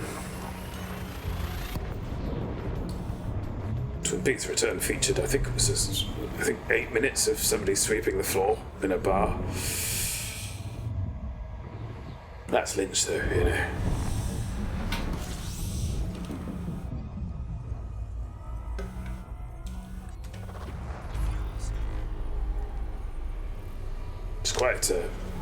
Quite a strange fish, that series.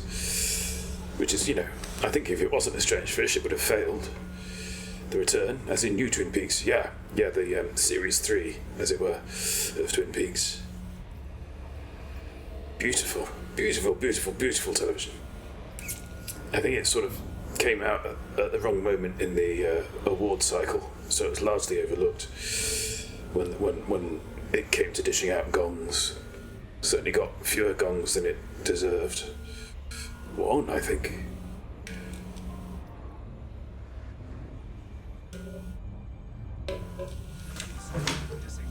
Oh. Did not watch Twin Peaks.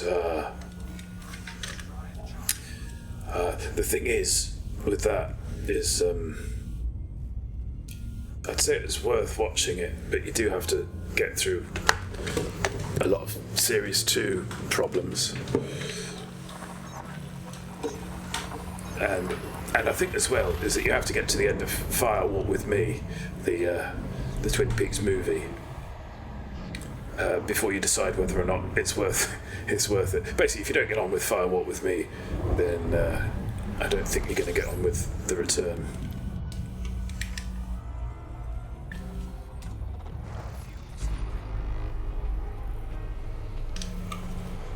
That's the long and the short of it.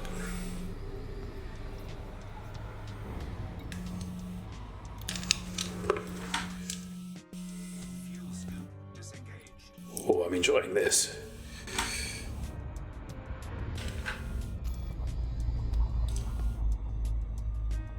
We've made very slow progress, but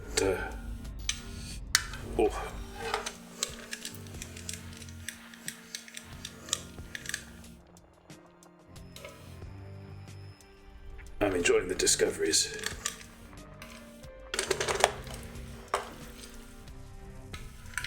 Yeah, what happened with Twin Peaks basically was you had Frost and Lynch, the two showrunners, were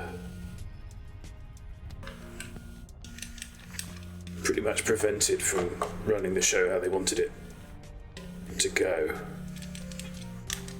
The series' initial focus was about the murder of a schoolgirl by the name of Laura Palmer, and it was supposed to be this sort of ongoing, never-solved mystery.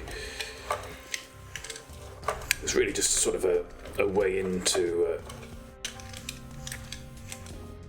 the town, as it were. So, this murder happens, FBI agents called in because certain elements of the murder relate to other murders, another murder that's happened in another state. So we it's quite nice, it sort of ran both ways.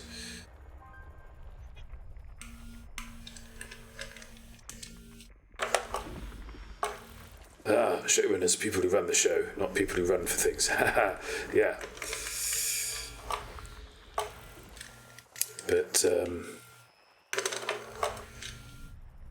yeah, so we sort of learn about the town through Agent Cooper's investigation, but also we learn more about Agent Cooper through the town. So they both offer us a kind of familiar framework with which to work with the other. And what happened was, at the end of season 1, or possibly a little way into season 2, the network said, right, you need to wrap up the Laura Palmer thing now. We need to find out who did it. And it was not really the point of who did it. But, hang on. A little bit more, please. Oh. Yeah. We can't go on like this.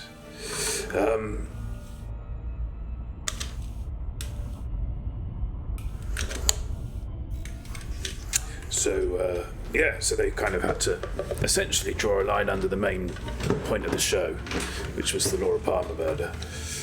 And once that was done,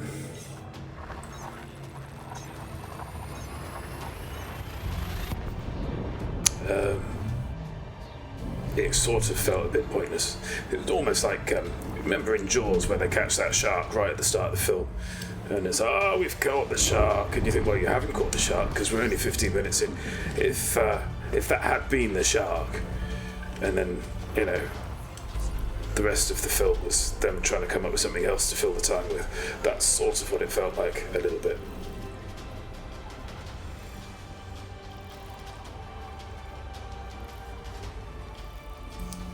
But had the network left it alone, I think it would have been something else, certainly. And Firewall with Me and the third series were basically that was basically Lynch. Oh, wrong one. That was Lynch putting right what had gone wrong. Oh, that's a bit like Quantum Leap.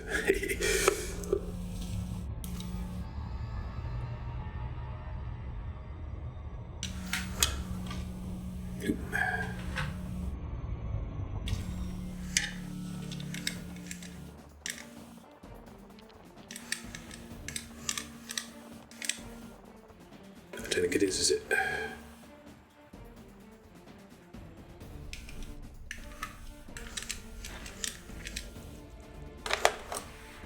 So yeah, I think you need to investigate whether or not you'd like Twin Peaks before you invest in the time for it.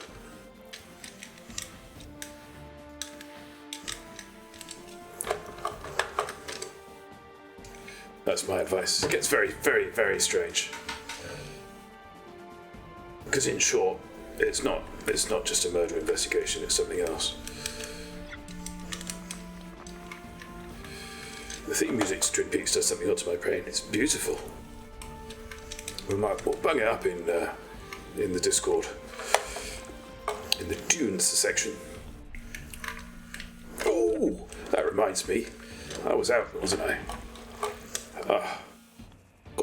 Yes, I went to Guided by Voices a couple of times in the week, which is why we. Blimey, it's a busy little place, isn't it? Which is why we didn't have our evening stream on Thursday. We streamed at 2 instead.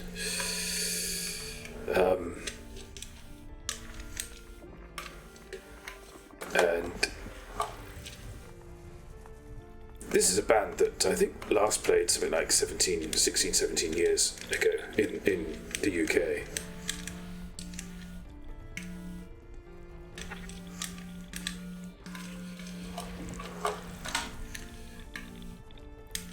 And such is the fandom of this particular band, Guided by Voices, that it does have a rather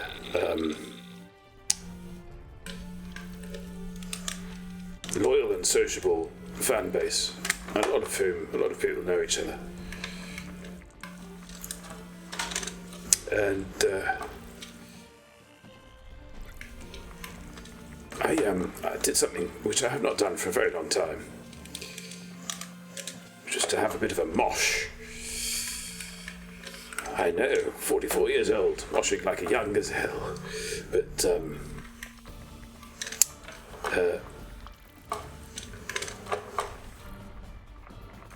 I was not alone in my moshing, because at one point I looked up and I noticed a familiar face, albeit of much hair and beard. It was in the mosh pit, moshing alongside us, jumping up and down for all his worth. It was infamous stand-up comedian Stuart Lee. I remember saying to the boyf that I hadn't even realised that moshing with Stuart Lee was on my bucket list.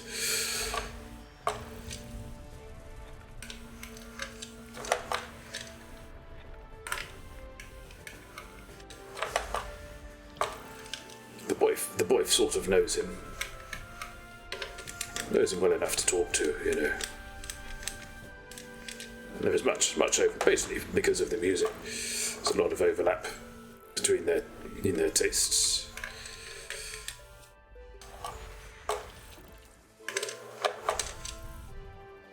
Is that it? Oh, hello. Cheeky. Was that one?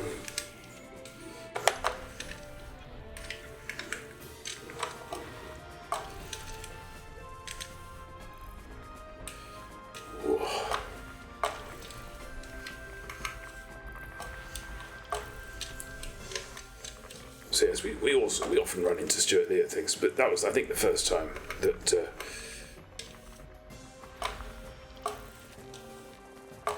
they've been under those circumstances. And he did both nights as well.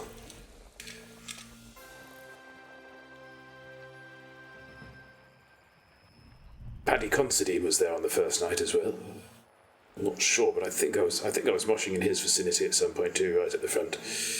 We sort of drifted. We drifted right in front of the stage, basically. By the end of it. Ooh. Where are you? Oh, there you are. There's one anyway.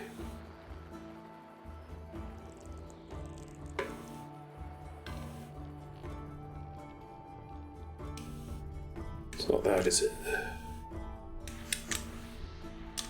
No, tell me, wouldn't it? Tell me.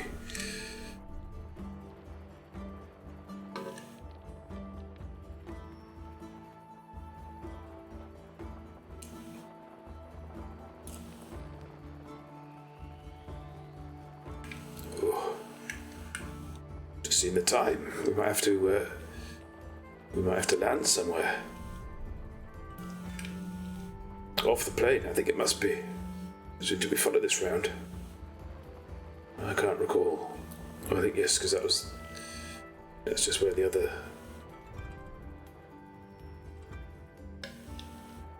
other system was.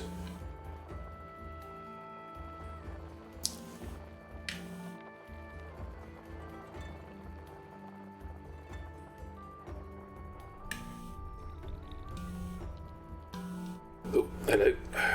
We've got a scent. There we go. Leave that. And go back to the system map. I don't think we got an Earth-like world, but it was close.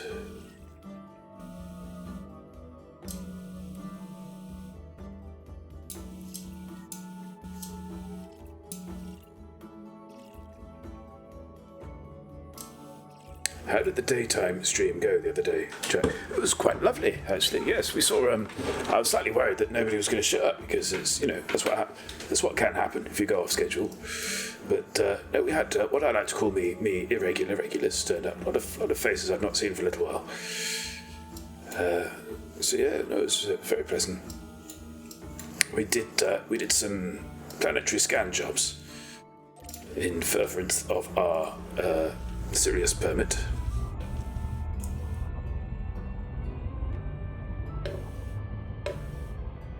I don't feel we've made much progress tonight, but we have certainly made progress.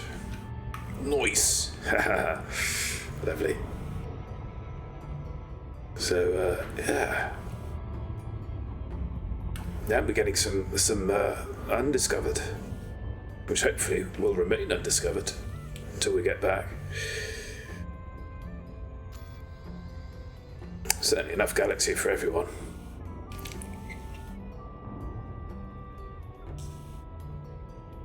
Okay, so we'll probe, hopefully have some geological activity, which we can land near, because we like a little picturesque finish, do we not? Yes, the GIMP reminding us there that the conversation questions that we use are from the emergency questions. Richard Herring, Stuart Lee's former comedy partner, yes.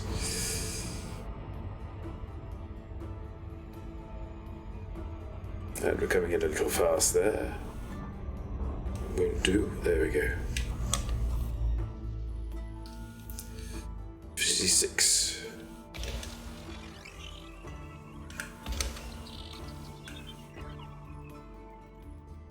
A lull has been detected. A lull has been detected. Lull protocol engaging in 5, 4, 3, 2, 1. Who is your favorite octogenarian? Favorite octogenarian? If we're talking about somebody who's literally 80, that's quite a narrow field, isn't it? Ooh, did it on the... Yeah, fair enough. Right. Let's get a little closer.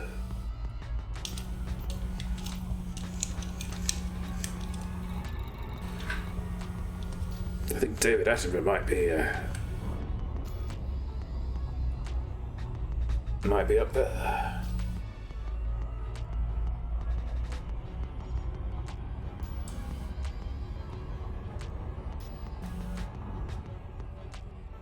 No, let's try somewhere else then.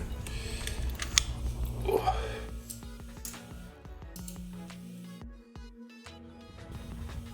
Oh, that looks like it might be more fun. Look, it goes round.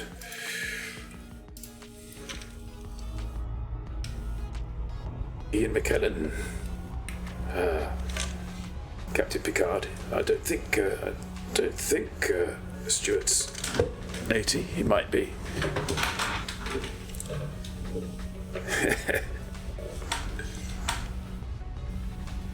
Tina Turner. Is she 80? Good lord.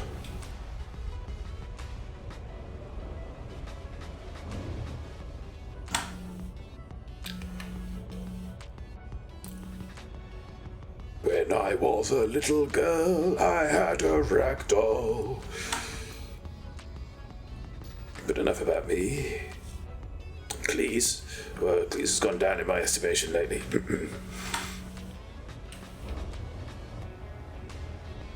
But he has done some great stuff, which we can't really take away from him.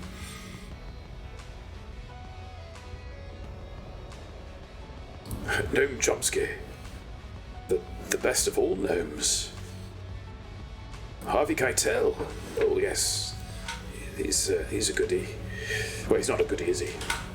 Graham Garden's a goodie. Grace Slick will be 80 in October. Not sure that's how it's spelled, JJ. It's Noam, I think. I'm here to be corrected.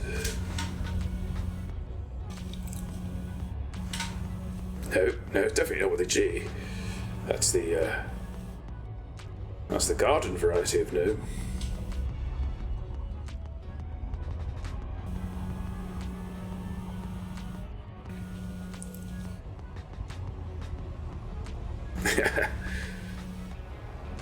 Noel, yeah, let's just call him Noel. Yeah, avoids the whole argument there. Noel, hello Noel. Noel Chomsky. There's Noel Edmonds 80.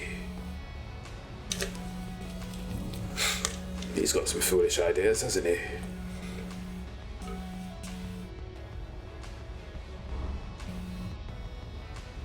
Probably, yeah. Let's just say he's 80. I don't know what my surface scanner just sits behind the system name.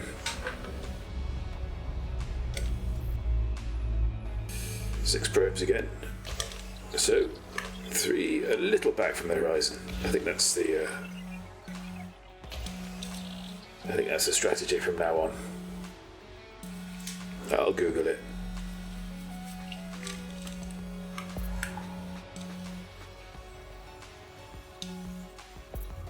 Ooh, this is looking very promising. Yeah, rocketed through. Splendid.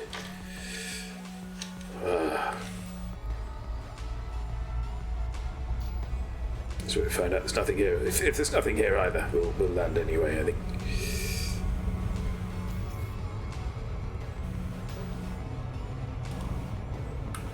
Yeah, zip, I say.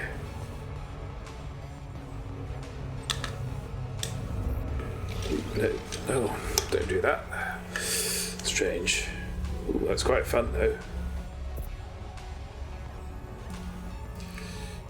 There's a land feature we like the look of. It's a little bit difficult to tell right now. Oh, darkness. Not a fan of darkness. There's a light side to this thing.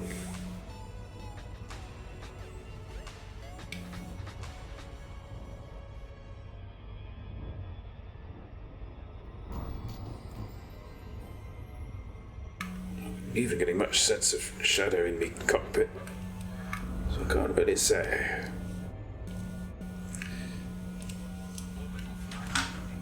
10 years off. That surprised me that he's only 60. That big glowy thing, that's probably going to be what we were after, isn't it? So let's plonk her down over here.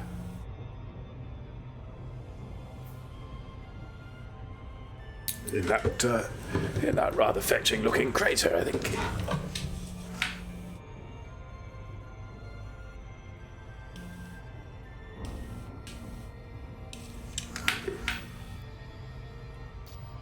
What up with the G's? Ooh, 0.34. It's a bit of a sucky planet.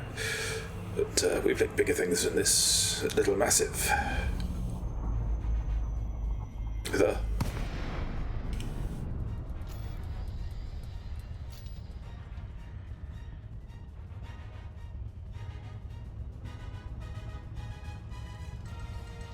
Margaret Atwood, author of The Handmaid's Tale.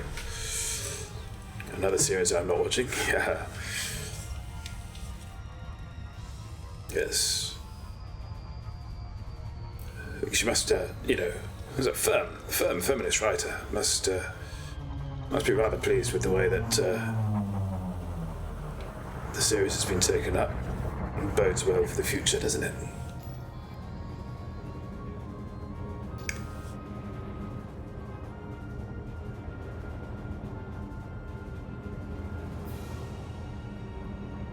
It's a lovely crater, isn't it? Should we head for the, it's probably got a name. I reckon of those mentioned, the Python stuff has had the most impact. Probably, yeah. Yeah. Although it's quite interesting if you look at Python, not as a progenitor of that sort of bizarre, antique-y sort of comedy, but I suppose the kind of the culmination, like kind of the best presentation of it. Yeah, Inheritor of the Goons, absolutely, yeah. And not just, and sort of, those particular acts who would, work together in various variations before the 1948 show and the complete and utter history of Great Britain.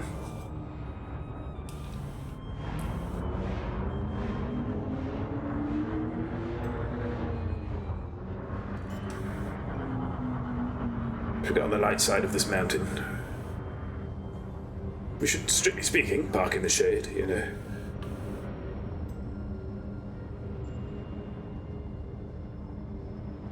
Should we just go on, see if we can land on the top?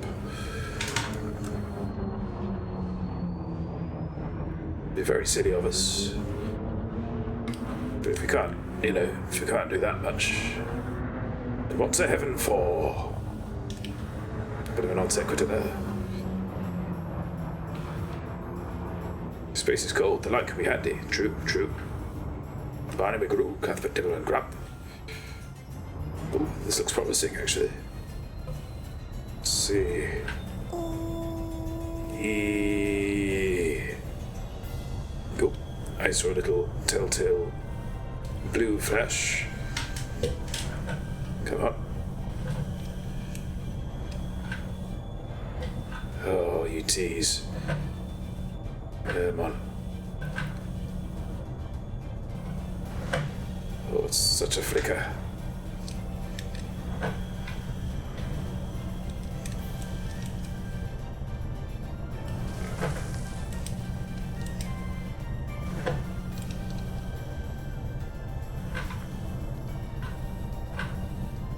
Come on. Let me have it. Ha! whoa, whoa, whoa, whoa, whoa, whoa. What a landing. Yes. Haha. My money just flew out the window. Oh, yes. Points for Griffin done, if you would.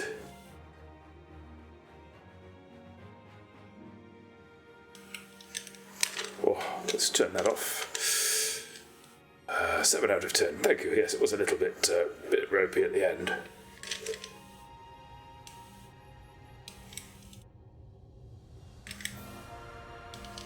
I think the view home is the one to go for.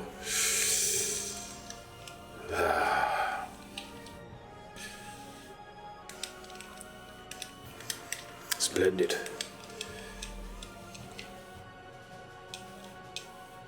Welcome to the stream, Bernardo. I've only missed everything. How are you? Have a Capri Sun anyway. Whilst we do this.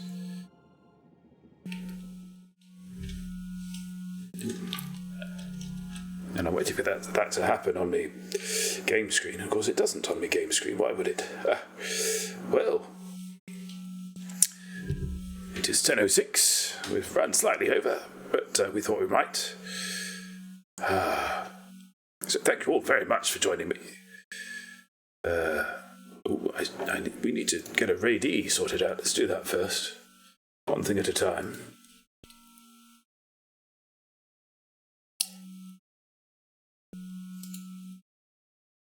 Who shall we raid?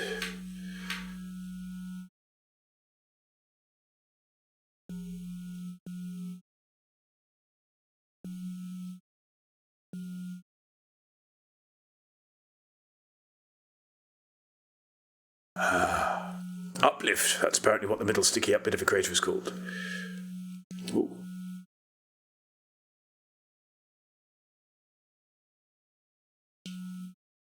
Well, at least there was overtime, so I managed to stop by. Indeed. Very good to see you, Bernardo. Oh, I'm torn. Other buttons. Let's raid other buttons, because we've not raided her for a while. I think she might be doing some, might be doing some E3 coverage. So they do that sometimes. So let's get that into the old, what's it?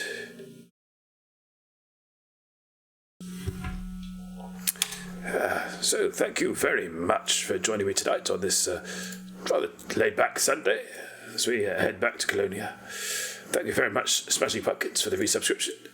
Thank you very much, M. Curtains, for the moderation. Can't do without a bit of moderation. Thank you very much as well to Steve Kirby for making me the man I am today. So, until we meet again on Tuesday at LHS 2429, 8 o'clock. Fly safe, and I shall see you in the black.